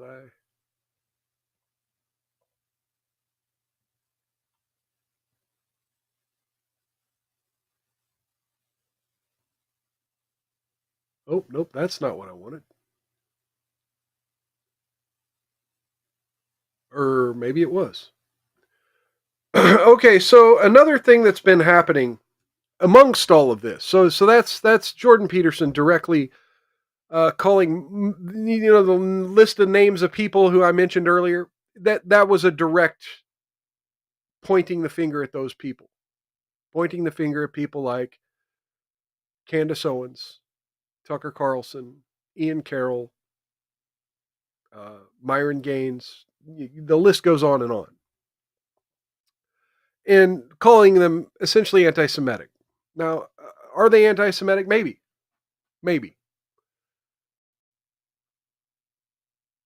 But Jordan Peterson's question is, well, where do we draw these lines? And I guess the argument is, well, how clear is the line? That the argument they're making is that it should be clearer than it is, and we as people in the podcast space should know whether or not we are echoing incorrect information or incorrect narratives. We should gatekeep. Cookie's calling me cute and funny. Saying, white American, it is not you against Jesus Christ. Holy Father, thank you, Lord, for this blessing. Blessing this nation with the prayer of our fathers. Lord and Father, let the men reestablish their position that why. Yeah, I want to reposition my why.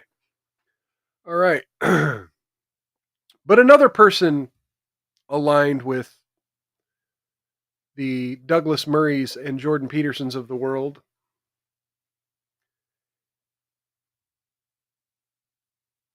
is James Lindsay. And he's coined this term woke right to kind of define the rise in identity politics amongst right-wingers.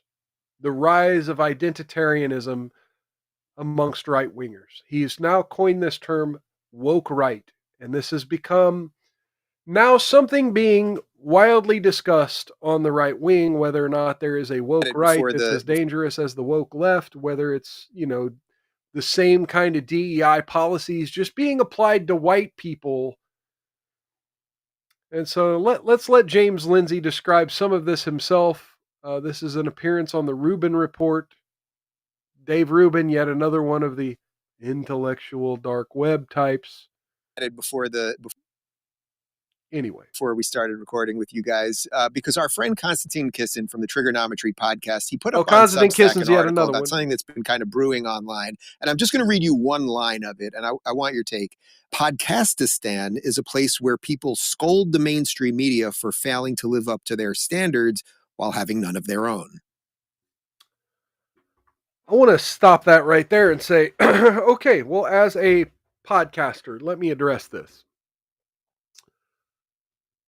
Yes, legitimately, yes. Our standards are that we get the right to commentary. Dave Smith could be rich. Joe Rogan, definitely rich. But he's not NBC.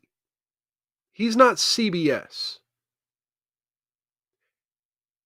And while, yes, now we're starting to see independent media get a seat in White House press briefings, like the ability for us to just hire thousands of independent journalists to go, as Douglas Murray would say, been there in Israel, go report from the front lines of the Gaza conflict. No, we rely on social media. We rely on third-party sources. And it's kind of understood that when we present a story, it's being told in a third person, someone else's narrative. And so when we get it wrong, it's not us getting it wrong. It's the person alleging to report from the front line. We try to craft our own opinions around that, and maybe our opinions are wrong. We do have the disclaimer that a lot of it's based on a preponderance, a narrative, an understanding that, look, here's 5 things that all say the same thing. Is it a coincidence? We're not saying the thing. We're saying, is it a coincidence? And why are 5 people saying the same thing? And, we can only do so much from behind a camera. And yet you've got NBC News. We just did the whole fucking Oklahoma City bombing stuff. We played the Corbin clip where at the end he said, brought to you by the mainstream media who told you these things. And it was all just blatant lies that the mainstream media made up, whole cloth, that were complete lies. We know they are lying to us. It's not about the mainstream media failing to live up to standards. If the mainstream media were just making mistakes, nobody would have a fucking problem with it. If it was just a simple correction, nobody would have a fucking problem with it. Hey, we got Demon's Wrath in the chat. You know what? I'm never going to be able to get up and get me some water, so let me go ahead and pop this. Try to get a sip. Cheers and welcome, Demon's Wrath. Let me get you a sound effect going on while I continue to rant. It's not the failing to live up to standards that's the problem. It's the blatant fucking lying. And again, the lack of humility. The lack of understanding that your audience, NBC, CNN, Fox, your audience is what puts you in the position to where you get the right to preach to us. All right, so here's Demon's Wrath sound effect. Shut the fuck up! Say Christ is Lord. Say Christ is Lord. Demon's Wrath says, what up, Mild? Yeah, welcome, welcome. And it's not like we don't have standards. We have standards. And we're apologetic when we get things wrong. The standards for a podcast is really simple. Don't be a liar and don't be a grifter. And definitely, of the list of names I mentioned earlier, Myron Gaines, Nick Fuentes, You could say, you could even throw Just Pearly things in there. She said some things about Jewish folks. Candace Owens. You could say that there's an element to them that could be disingenuous, grifty, or potentially lying. I don't even have a problem with you saying that. This idea that Joe Rogan, Dave Smith, that they're approaching this from a money-making or anti-Semitic or a careless, like it's more about the money, like we'll just let any anti-Semitic on. Anyway, let's let James Lindsay continue to talk. And this was to the backdrop of a Douglas Murray, Dave Smith debate, largely about Israel on Rogan's podcast. And I've been thinking a lot about this because people are putting aside even the specifics of the debate. And you guys are welcome to talk about whatever you want, obviously. As we watch mainstream collapse and the gatekeeping that you were talking about earlier, James, and most people watching this, I think, agree that gatekeeping has been terrible, especially COVID, I think, blew apart so many doors for people that now they're questioning everything. And you've got people thinking that Winston Churchill was the bad guy in World War II and somehow Hitler was good. And just like the litany of things that we've upended. We are finding ourselves in a weird place where everyone's just going off to their corner to find truth. I do the best I can on this show to tell people what I think. I'm going to have some blind spots. So, again, fucking Dave Rubin's long-winded. And by the way, I want to shout out to Dave Rubin. Cookie says, let me know when Love Don't Judge is next. The next news story is going to be about buying babies. And the Love Don't Judge is going to be kind of part of that. Part of that whole conversation we're going to have about buying babies. And Dave Rubin, also yet another individual whose fatherhood came from his bank account. And so we're definitely going to be covering that. Demon's Wrath, right there. I mean, perfect timing. Haven't heard much about Dave Rubin since he purchased his baby with his husband. Yeah, we're going to be touching on that a little bit here in just a little bit. And make mistakes every now and again. But as we whirl get to it further into Podcastistan, as Konstantin is talking about, is this like in some sense the most dangerous thing that a modern society can be in, where we're just going to all define truth for ourselves, and in some ways we have to blame the previous gatekeepers because they did not do a good enough job legitimately gatekeeping correctly? If I'm framing this correctly, James, feel free to clean that up if you don't agree with the premise. No, you're not wrong. So the social constructivism I talked about earlier is relevant, but also what you're witnessing is postmodernism. So disingenuous. What he's actually putting his finger on is called the postmodern condition. So now we have, I guess, the alt media, which largely codes right. Podcastistan is a great name for it, because if you don't pay your right dues to it, then they'll kick you out. That it has gone postmodern. This is the postmodern condition, and everything that went along with postmodernism on the left that sucked is going to come here that also sucks. But the social constructivist viewpoint, which, by the way, critical constructivism is the formal academic name for what we call woke. The social constructivist viewpoint is that there's a they out there, the critical constructivist, because you got to be critical theory of it. There's a they out there who have gate-kept the institutions so that their knowledges are considered valid and nobody else's outside knowledges are considered valid. Therefore, outsider knowledge that challenges the existing establishment is considered more valid. And so that's actually also what he's touching on. So this is why these people qualify under a brand name like woke right, because most of them identify on the right. They push so-called right. But you have to prove it wrong. Like, and I'm kind of done listening to James Lindsay here. But you have to prove it wrong. And that's my issue here. With the left wing, with things like DEI, with things like affirmative action, feminism, the wage gap, abortion. Like, we in the Podcastistan space have literally been, here's the statistics, here's the real narrative, here's the per capita data to prove the woke left-wing narrative wrong. Here's all the times in which a black quarterback was selected number 1 in the draft. your narrative that Shedeur Sanders was not drafted in the first round because of racism. Number one in the draft. Like, here's all the reasons you racists on the left were wrong. Here's all the reasons your wokeism was wrong. And now these people like Douglas Murray, these people like James Lindsay, these people like Gad Saad and Jordan Peterson coming out and finger wagging the racists on the right. They're not entirely wrong. And I will couch this later. They're not entirely wrong, but here's what you have to do. You have to fucking prove them wrong. And that's not a conversation you're even attempting to have.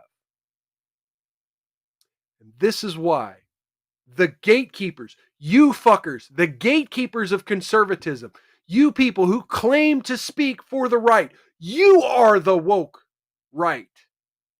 You are the woke right. Because you know what differentiates the left from the right? Proving them wrong. The reason the woke left are the woke left is because instead of having a conversation about each of these issues, it was, oh no, this topic's being brought up by a Nazi. Oh no, this topic's being brought up by a white male, by a conservative. We're not going to have the conversation. The conversation has to get shut down. Let's censor it. Let's ban it. Let's kick it off of YouTube. Let's suspend their Twitter account. It was the gatekeeping and censorship that made the woke left the woke left. It wasn't their racism.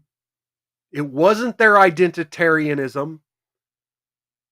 It wasn't their hatred. It wasn't the killing of babies. It wasn't anything. The word woke, the reason the word woke sticks as the word woke is because they had their ears closed and unwilling to have a conversation of how to truly change the things they were complaining about.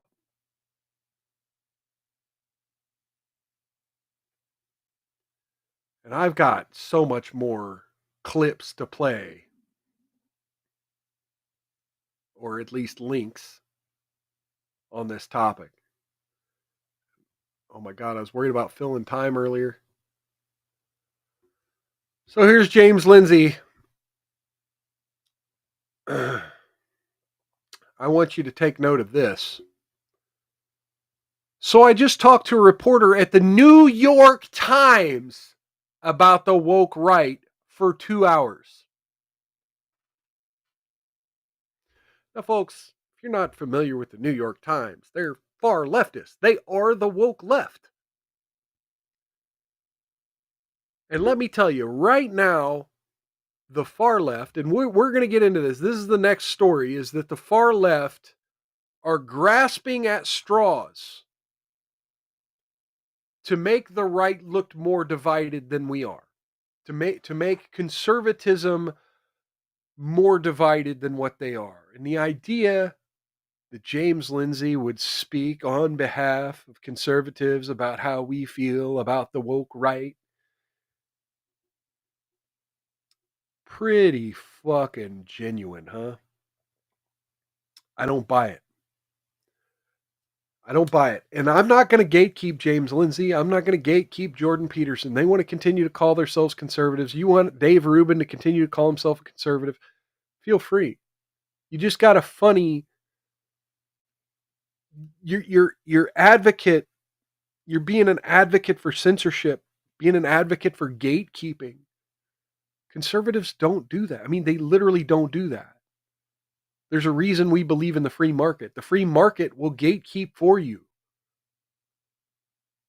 But Jordan Peterson's concerned that there's too much financial incentive to be an identitarian. Okay. Meanwhile, ABC,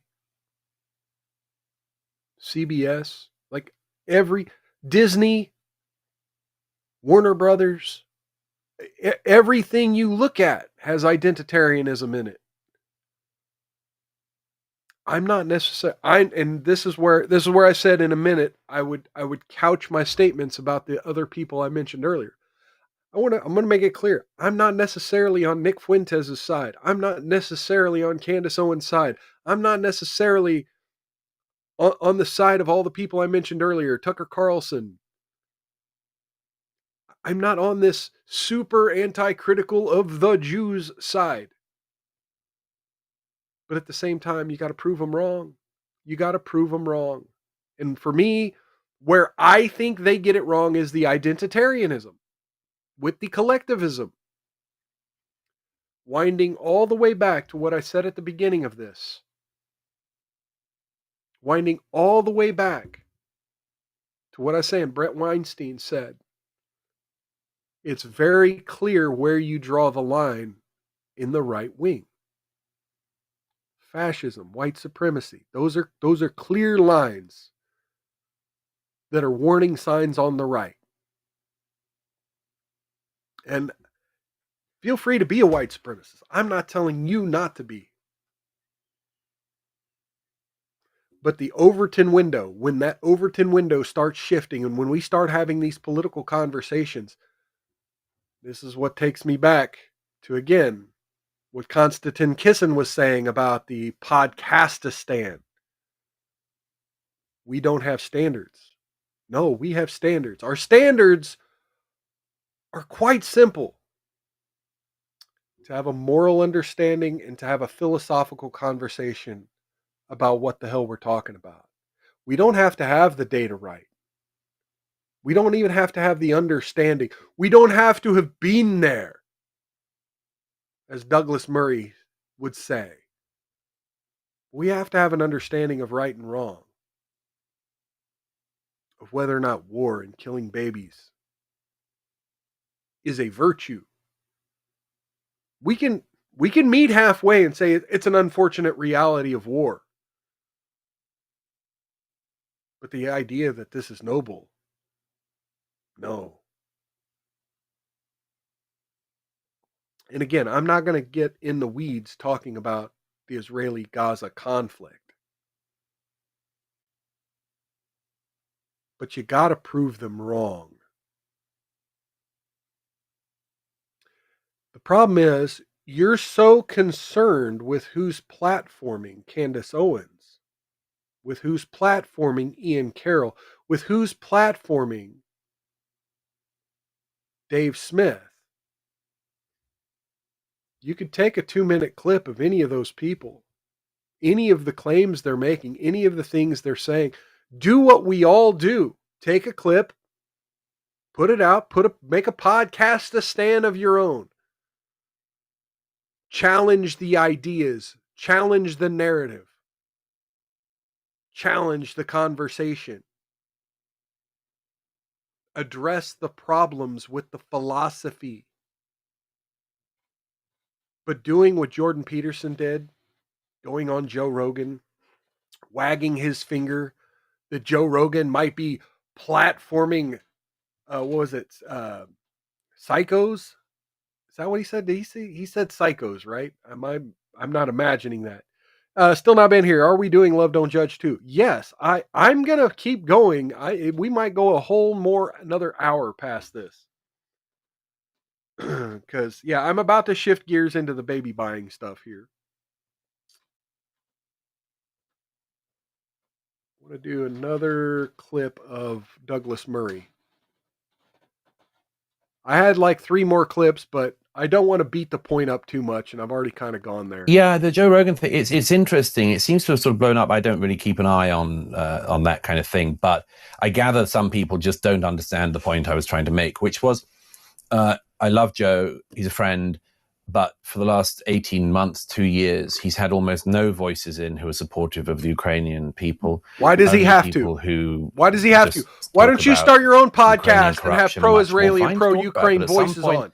It looks kind of one-sided. Yeah. Same with Israel and Hamas. He's invited all these conspiracy theorists on, and I'm afraid I just don't think he's invited enough people on with the other side, with the other view.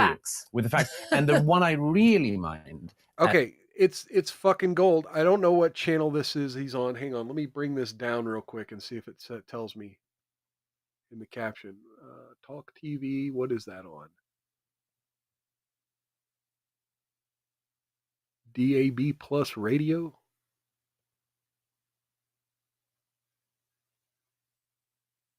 I don't know the platform this is, but Talk TV. I'm assuming it's some wing media news company out of the United Kingdom. I'm assuming this isn't an independent media, but if I'm wrong about that, I'll couch this. But let me say, I'm not necessarily just talking about talk media. I'm talking about the mainstream media.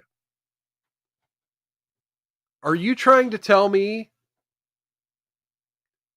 that there aren't enough media outlets telling the Israeli narrative? Are you trying to tell me that there aren't enough media outlets in support of the Ukraine narrative? Are you telling me they don't have a voice? Are you seriously trying to tell me that Joe Rogan has to platform the pro-Israeli platform and the pro-Ukraine platform because they don't get enough airtime? Which I highlighted there is he's been inviting, as various other people have on the American right, he's been inviting on these people who don't call themselves historians but pretend they're historians, and then they actually call themselves historians and then they're not. And I'll tell you that, Julia, it goes back to a point I made in the last book about the war in the West. The left came for Churchill because they knew that for us in Britain, he's our He's going to go down this road about Churchill the versus the Nazi. That's not really what I wanted to get into here. And he's, whether or not, there are some people who may want me to attack that debate. That's not a debate for me to have today. I'm not. I can get into the whole Churchill, Stalin, whether the Nazis was right. I'm not doing that. I'm not playing that game. I'm not getting into the identitarianism. There was another guy. The other link I had was a guy claiming he ran the Dave Smith, Doug Murray debate through ChatGPT, and it said Doug Murray attempted to pivot the argument 62% of the time. Because yes, that's the point. That's the point.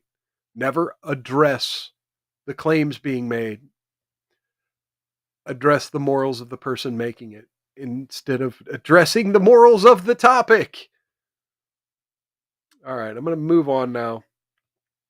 Two more things to talk about before Love Don't Judge, Cookie. And we're going to get into this now. Republicans. I said we would talk about the mainstream media trying to divide the Republican Party. Now, remember what I said earlier also, that James Lindsay was talking to the New York Times. Remember I said that? James Lindsay had a 2-hour conversation with the New York Times.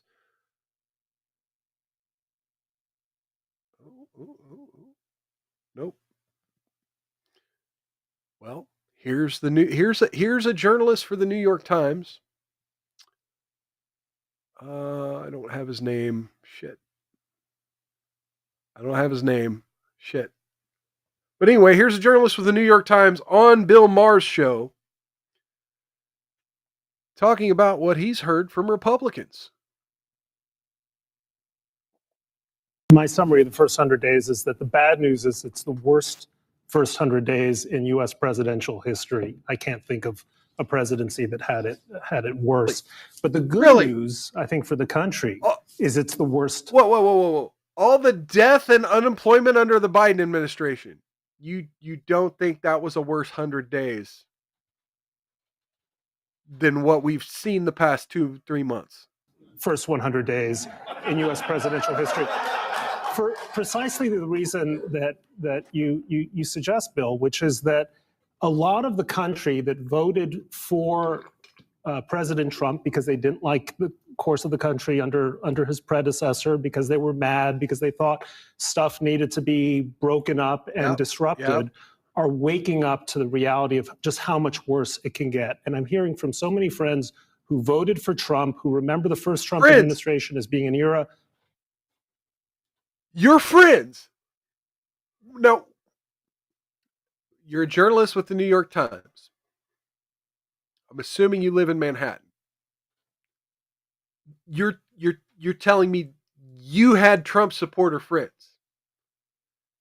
Now, again, I'm not accusing the entire left wing of being a monolith, but did we not hear like the whole left wing tell us how you just can't be friends with Trump supporters? How anybody who would vote for Trump is not your friend. You shouldn't associate with them. If they voted for Trump, you can't go to Christmas dinner with them. And now he wants me to believe he's got all these friends who's coming to him saying they don't like what Trump's doing. At least until COVID, of prosperity, and saying, hang on a second, 100% tariffs. I'm losing half of my workforce. I can't afford things. Whoa, wait. Not only are you friends with Republicans who quote unquote voted for the Nazi, you're friends with Republicans who've employed illegal migrants or federal workers, and because those are the people who are getting mass, ejected from companies right now. How are you losing half of your workforce? Be specific. I think you might be a liar, sir. The price of consumer goods is still going up. This is not what I voted for. And that's a relief, because if it had been a successful first 100 days, if it had been just a little less bad, people would say, well, what's the problem if we're not observing due process? Or what's the problem if we're defying the Supreme Court? That would be even more worrisome than what we have now. Okay, I'm just going to ignore what he said there at the end about due process and ignoring the Supreme Court, because we've debated those issues on this show before. And of course, if it's not just the New York Times on the Bill Maher show, you have social media. You have the narratives being pushed on social media. As if it wasn't bad enough to have the New York Times showing up on Bill Maher making claims like that. Now you got videos like this of totally Trump voters. That this guy was totally a Trump voter. Here lately, I've really been missing old Joe Biden. I wish he was back. Back when he was president, friends weren't getting deported. Hell, you didn't have to pay back your student loans. Wait a minute. Your student loans? Sir, you're turning a pipe. What college did you go to turn pipe? Now, granted, there are tech jobs, engineering jobs that, yes, you could wind up in a work field where you might have to turn a wrench, but come on. Student loans, really, this is your issue. The economy was great. Life was just better with Joe. Life was just better with Joe. Hang on, I'm trying to zoom in. No, I can't zoom in. Shit. It's going to stay the same resolution. I was hoping to zoom in on whatever that sticker is on his hat. Just something as fuck. Yeah, totally a Republican. Totally a Trump voter. Life was so good under Joe.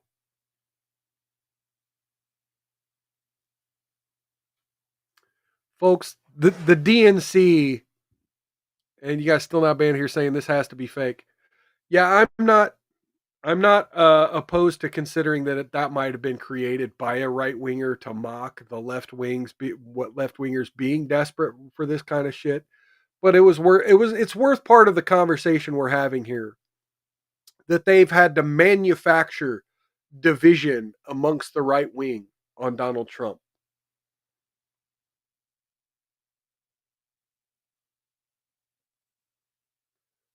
All right. One last topic we're going to get into. I did have a couple Reuters polls I was going to bring up on the Trump regrets stuff, but we'll just pass. We'll move along. So we had Milo Yiannopoulos post this clip. Actually, you know what? No, we're not going to do the Milo Yiannopoulos one. There was a longer clip I had back in my bookmarks like I said, I wanted to keep some stuff into my bookmarks, but shit, I didn't get into any of the stuff I had queued up in my bookmarks with the Jordan Peterson stuff. Okay, here's a 3-minute clip of Pete Buttigieg on a podcast. What was the name of that podcast? Shit, I've got it in my... Anyway, fuck, that's not important. Here's Pete Buttigieg on a podcast talking about his adoption of his children. I wanted to bring this up as a conversation on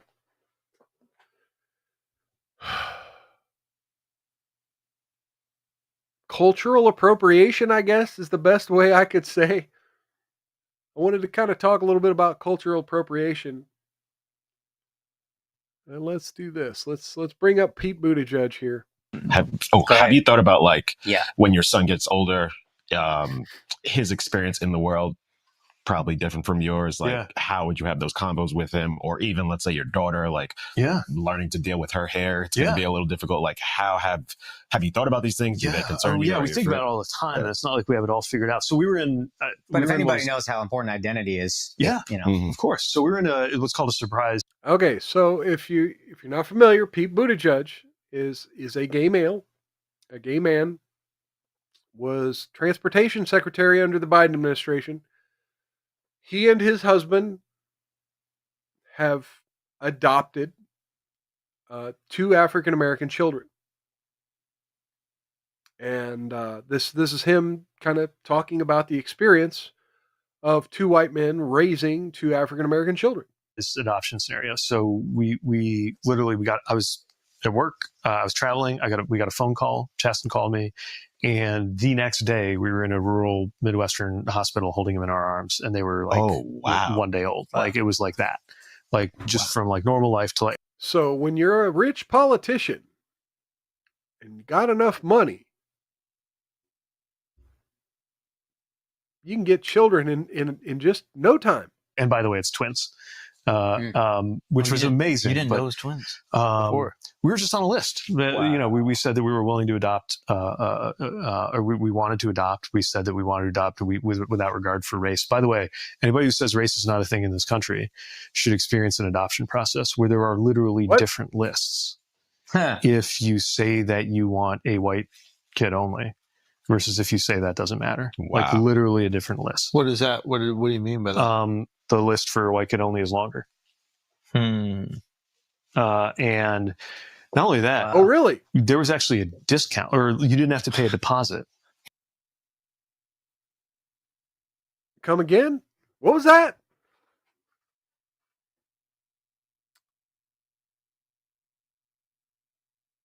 Is he telling on himself here?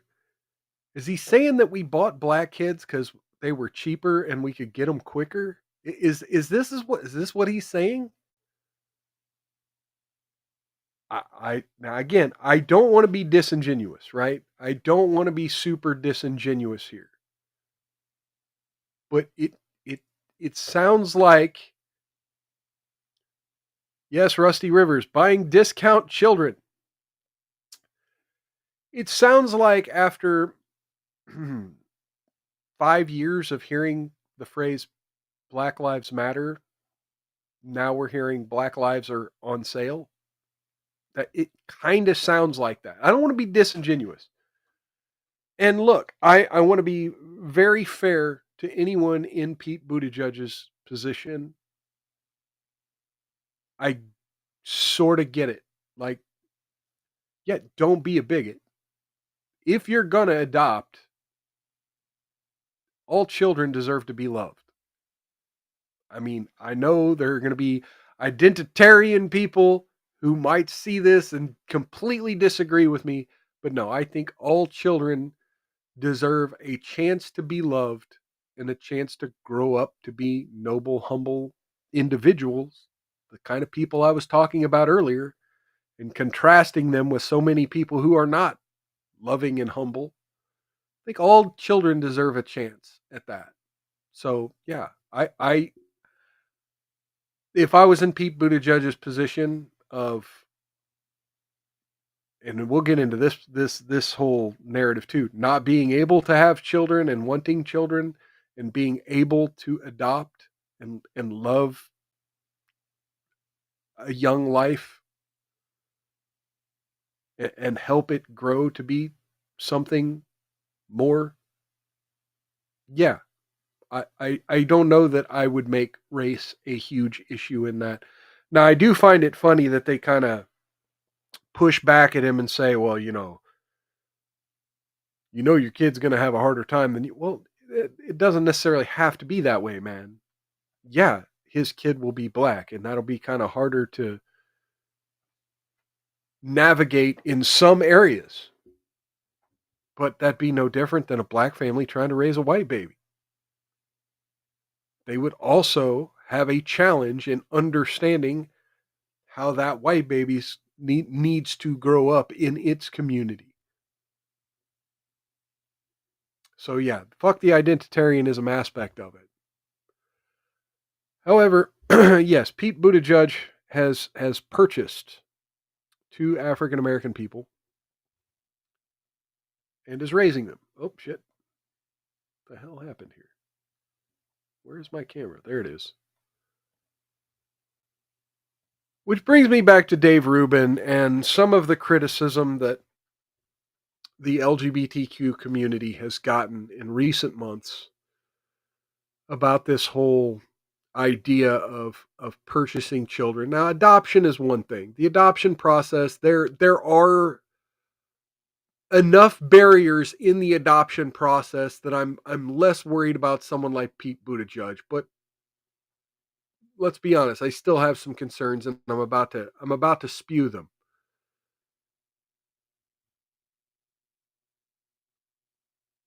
But Dave Rubin, I think, didn't Dave Rubin, he went through surrogacy, right? That's a different story entirely. And don't get me wrong, with surrogacy, there's kind of a different angle to it, right? They don't have the gatekeeping. Remember, we talked about gatekeeping earlier. They don't have the kind of gatekeeping to ensure that the people asking for babies are as deserving or as loving or caring or have the capability. It's simply, you have the money, I've got the womb, let's sign on the dotted line. I don't approve as much of the IVF and surrogacy ways that LGBTQ plus people use to, quote, have children. Which brings me to the bigger point. Now, here's my criticism. I want to make it clear. I've never, as a libertarian, never had a problem with the existence of gay folks. They exist. Let your freak flag fly, do whatever you want, just keep it away from the children. The issue I have with this is there is a huge segment, especially among the far left. Oh, shit. Rusty. Oh shit. Rusty, that's great. That's comedy right there, man. Rusty always fucking knows how to break me, man. That's great. There's a huge aspect of the far left, the ideology, the pride movement, so to speak. A huge number of those people that have made sexuality, abortion, birth control. There's a huge segment that's part of the anti-natalist movement, like the don't have kids, make money, don't have kids. There's this whole segment of the left that's completely anti-family. And I get it. The left wing and even the LGBTQ wing of the far left wing are not a monolith. And so that's my disclaimer here. I understand you're not a monolith, but at the same time, that's your culture. That's your culture. You know, I've been talking all night about identitarianism, and, you know, there are some aspects to heterosexualism, Christian families, that become part of an identity, that become part of a culture. And I just say, hey, if you're against those things, then be against those things. Now, Pete Buttigieg apparently is not against those things. But this takes me back to, you know, there's kind of a funny joke I saw about vegans. You know, why do vegans always want their food to look like meat? You know, why do we have Impossible Burgers? Why aren't you just happy calling it a black bean patty? Why does it need to be an Impossible Burger? Why does it need to be a burger at all? Why does it need to resemble meat? Why does your LGBTQ family need to resemble a heterosexual family? Why do you need children? Why do you have the urge to raise children? Why do you need the love of children if you've built this family, this movement? It's just a question I have. It feels a little bit like an Impossible Burger. Much in the way the transgender stuff just kind of feels like what you would do if you were a man trying to emulate the most stereotypical parts of a woman and never really knowing what a woman is. So then the definition of woman gets forever moved like a goalpost, so to speak. Rusty River says the chest feeding in a hospital bed seemed a bit over the top. Yes. Still not banned here. Any doctor that speaks on it or publishes the data loses their license or their life. What? Oh, on the method, they truly do not come out right with IVF. I wish most people knew, but they don't. Oh, fuck. I haven't heard that before. I mean, I've heard some people make some claims like that, but I've never, you know, again, like you said, the data doesn't come out. All right, folks. While we're on the subject of buying babies, let's go ahead and finish off the show with a Love Don't Judge. This one was from back 10 months ago. Let's do this number. Oh, shit. My sister is carrying our baby and it's not incest. It's Joseph. He fell in love with Nathan. We've been together for 13 years. Growing up in Texas, and definitely even more so in a Mormon family, I felt a lot of, quote, Mormon guilt about my sexuality. Joseph's sister Mormon Brianna has guilt. always been Apparently supportive not enough. and is helping the couple start their own family. She would be our gestational carrier. But not everyone is supportive of this. This is sick. Again. You guys are freaks. White trash. What you're doing. Remember what I was just saying about anti-family? Like this feels like an anti-family ritual. Is wrong to the core. Stella. No, don't go in the closet. My name is Joseph. This is my husband, Nathan, and we've been together for 13 years. Oh, you did so good on my highlight. Oh, yes. It's about time you got it right. Nothing? I get nothing for that comment? No, because I... Wait, they do each other's hair. All right, then. No, it's not true. You do each other's hair? We do. So I'm a hairstylist. We literally own a very high-end salon with a boutique designed. Oh, they're hairstylists. That's definitely Gene Mondano. Definitely Impossible Burgers right there. Yeah, hairstylist. Definitely not a stereotype. Jewelry, style you from head to toe. The sky's the limit. And he orders me around. He's my boss. Do as I say. You think so? We met through mutual friends. I had a girlfriend that did hair, and her brother worked with Nathan doing hair. About a year after I found out about Nathan, I ended up meeting him.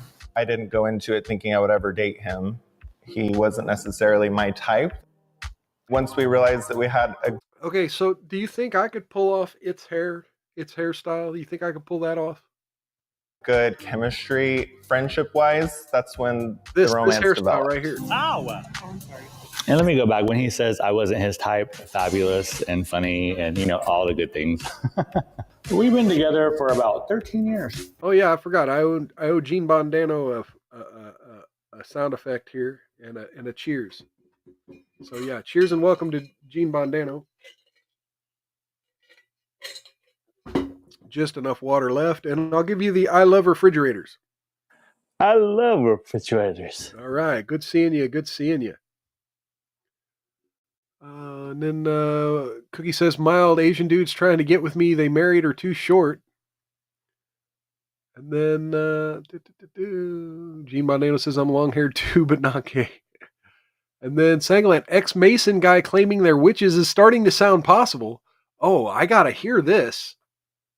Sangland, feel free to send me a link on that. I might deep dive that on a future show. You're still happy and in love, it seems like. Oh, yeah. Since day one. Be more convincing, Nathan. I am convincing. Growing up in Texas, and definitely even more so in a Mormon family, I felt a lot of, quote, Mormon guilt about my sexuality. I wonder if he came from the fundamentalist compound in Texas. What is it, Nathan Jeffs or whatever, got broken up. I knew for sure since I was 14 that I was gay, but I was very scared of not only admitting to myself, but also disappointing my family or my parents. Thankfully, I had the support of my sister, Brianna. She was the first person that I told that I was gay. Brianna is not only my little sister, but she's my best friend and always been my bodyguard and protector. And fast forward to our adulthood, she was able to agree with me that she would be our gestational carrier and help us start our own family. But whose DNA? That I want children. Whose DNA is in that baby? I want to know whose DNA is in that baby. I was very clear with They're not going to tell us, are they? From the time we met, that when I was 35, I was bringing babies home. When he turned about 33, he started getting on that bandwagon, and I was freaking out. But of course, now that it's in process, I can't imagine. You're not going to tell us whose DNA that is. What? He's going to be a great dad, and I knew whenever we dated that he had all the attributes I was looking for. And so, I mean, honestly, I've been raising a child for 13 years. Well, if this is what you did, then I'm scared. I'm scared because I'm a brat. Oh, look at you working hard. No, Here. don't compare yourself to a child. This is disgusting. What do you do with this thing? You're about to become parents. Oh. My sister Brianna. Don't do shit. No, I was just looking at you. After discussing it, we decided that Brianna being the carrier was the most important thing to us because I knew that if something did happen, I could trust her. We had our friend Courtney, our best friend, that was going to donate her eggs, and then we would use both of our sperm. I've known the guys for about 12 years. Wait a minute. And I am the egg donor. And now you are the baby bed creator. Our first IVF journey was a little stressful. A little? That was a lot So stressful. again, this is IVF. The drama before the Is first everything embryo still not being transfer, here they we're called talking me about? the morning of the transfer and told me, unfortunately, Joseph, the embryo of yours did not survive the thawing process and is no longer viable. So I was devastated. They ended up thawing out a second embryo, so then we did get pregnant with twin girls. And unfortunately, we made it 7 weeks before Brianna had a miscarriage. And it was the most devastating thing that any of us have ever been through. Playing out, still not being here. We're moving forward. We've done a second embryo transfer after Brianna was able to recover. And thankfully, she agreed to do it again. And we're now pregnant with one boy, one Poor girl. girl, man. We are The things a sister will go to for her weirdo brother. Oh my gosh. 8 weeks or less away from the due date. Although it looks like it's a mess, I don't have to worry because Courtney, Okay, but whose DNA was in and this Courtney will handle all the things. So I am not alarmed. Look at this. So cute. I know I'm going to feel exponentially more love for these babies than I do any animal that I've ever had. And so I'm excited for my heart to grow. I'm a Grinch right now. Yeah. Yeah, especially when they're doing baby play. Hello, Rihanna. How are my babies? Yay. Hey, girl. How are you feeling today? I'm feeling very I hope he's paying his sister so well. tight. I'm gonna pop like a balloon, and we still have like 2 months. Yes. Today is our 29th Lord's still not week been here. appointment. Yes. Yes. These far leftists, they want to say my body, my choice. Well, all this shit's being stirred up and incubated outside of your body. And so we're going to do an ultrasound to make sure Jesus that they're is both among us, says living Cookie. and swimming well. The thing that stresses me out the most about being a parent is just the amount of hate in the world. I cannot begin to express Here we go. how disturbing it is that people feel the need to express their opinions Here's some base of my takes we're life about to and see my on the internet. family when it has nothing to do with them and their life and their family. A lot of the reactions I get. Okay, but you're literally putting it out on social media, and now you're broadcasting it on a popular YouTube channel. So, like, it works both ways. You don't have to look at the criticism, just like we don't have to look at this. But I was dumb enough to choose to, so I get to comment on it. From people are mostly positive, but you'll still find that there's a lot of uneducated opinions out there because they don't really understand that it's not my DNA mixing with my brother's or even my brother-in-law's. I'm literally just housing them for 9 months. Some people were so excited, like, oh, this is so perfect, it's amazing. But your blood is running through the child now. Like, regardless of what the kid's chromosomes, right? When you say my blood and my DNA is not mixing, yeah, your DNA kind of is mixing. Your blood's running through the kid right now. Like, the kid will have its own genetics and DNA, but like, no, you're literally incubating the child. I think you're going to be able to see her every day. There are people that know how it works. And some people thought, this is sick. You guys are freaks. White trash from Arkansas. OMG, so sad for those babies. More mental issues ahead. Live your life. Yeah, Don't bring this innocent child kids is into definitely it. going to be on some. You're mocking God. What you're doing is wrong to the core. God forgive Mocking you. God, yes. Poor Hey. baby going to live in hell one day. This will be illegal again. This is sick. The whole situation is an abomination. The so baby living in hell might have been. And they're all adults that are making these comments. They're the bullies. And then they have children and they teach their children that. Shocking. I knew that people were going to judge us for being gay and automatically put us in a category of you shouldn't have kids. We don't want to focus on the negative, and I don't try to give them any attention. We're going to rise above. All right. So they look good. Size is great. Your fluid's good. Your weight and blood pressure are doing good. So you're cruising. Good work, Oven. Thank you so much. You guys have a good afternoon. See you later. We are about to head over to the new salon. We're in transition, moving into our newer, better, larger location. The appointment went really well. I didn't feel very uncomfortable. Like, the doctor made me feel very safe. Just kidding. If I could describe our journey in one word, I would say holy cow. It's important to live your life for yourself. You only get one shot, and if you constantly live your life trying to please other people, he's mocking you're constantly motherhood trying to be while his sister somebody is literally for someone going else. You're just going to have a lifetime of regret. There's so many haters and ugly people out there, but there's also a lot of loving people. And I feel like our story is going to empower people out there. I think that the beauty of my life is that it's perfectly imperfect. We're crazy. Mostly him. I'm the sane one. I don't know why I'm crying. I really am just extremely emotional about the whole process because it was my life's dream and it's coming true right now. There are no words to describe the amount of gratitude I feel toward Courtney and Brianna. My goal for this family is world domination.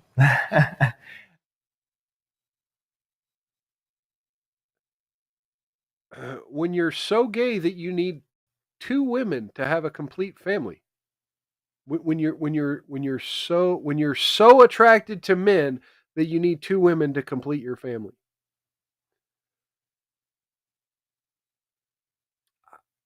I'm speechless. I literally, I don't know what to say that other than to reiterate the hateful comments. Like this feels like a mockery of parenthood. It really does. I mean, science is what it is, and you could say, there's nothing that says 2 men who wear makeup and have fabulous hair can't raise a child. To be honest, I trust them a lot more than I would trust some of the lesbians I've met online. And they could do it a little more natural way, I guess, slightly more natural way, I guess. But man, I don't know. That's going to be, well, shit. I really should fill another 3 minutes to fulfill my promise of a 3-hour show, but I don't have 3 more minutes worth of material. So I think I am going to go ahead and call it. Sorry, my 3-hour makeup didn't quite make it to 3 hours, but oh no, still not been here. Sorry to hear about that. Jeez. But I also still not been here. I will push back, piquito, and say that there are scumbags and degenerates and aggressive, violent people in every collective. This is why I'm against collectivism. I don't believe collectivism works. I don't believe it's a valid way to separate and judge people. We do have our prejudices, and I think prejudices are fine to have, but overall, I would just say, yeah, there are scumbags in every collective, and while I don't necessarily approve of the lifestyle, I definitely wouldn't blame the entirety of people who identify with something I don't like with the worst of them, right? I don't think they're all,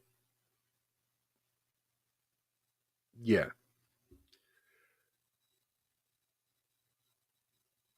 I don't think they're all grapists, but yeah, there's definitely a prevalence of some of that behavior in those communities. If that's how I can analyze it, there's a little grapist in every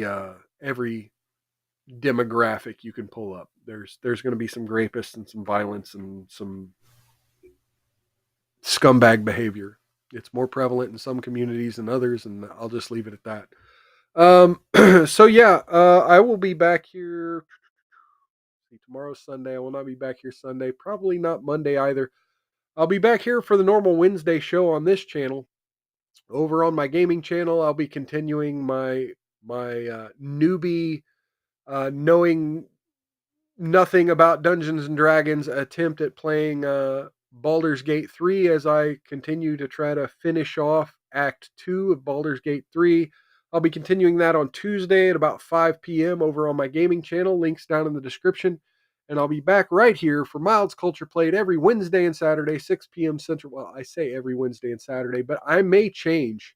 Again, keep an eye out on my social media because, yes, the format of the show and my schedule may change depending on what's going on with the Rumble Creator Program coming the 1st of May. I may make some tweaks to the schedule come the 1st of May. If I don't make it in the Creator Program in May, then the schedule will not change. I'll continue to do the Saturday show, continue to do I may back off a little bit of my gaming channel, but as far as it is right now, if the Rumble Creator Program continues for me into May, I'll change my streaming schedule a little bit. I'll post that stuff on my social media, so keep an eye out there in case anyone else wanted it. Is that another link, or is that the same link you posted earlier, Sanglant? Because I got that saved. The Masonic guy. You know what? Let me go find someone to raid while I'm wrapping things up here. Oh, looks like Daramuth is live. talking about Rumble. You guys interested in that at all? Oh, we got Cool Frog as well. I'll raid Cool Frog. Yeah, I'll raid Cool Frog. It's been a while since I've raided Cool Frog. Okay, so let's do that. Okay, so yeah, stay tuned. Come back here Wednesday. Come into the chat, say hello, get your toast, get your messages read on screen. Click that like button on your way out, folks. If you're new here, please click that follow button and share this off platform. Feel free to watch a second video anywhere on my my channel's history. I used to be a fat guy who liked to rant about boy bands and all the problems with feminism, and now I'm getting a little more into politics and culture. Anyway, till then, take care of yourselves and each other. Outlast the haters. Don't get any on you. And if you do, rub that shit in real good. I'll catch you next time on Miles Culture Plate. Love y'all. Y'all have a good night. And a great weekend.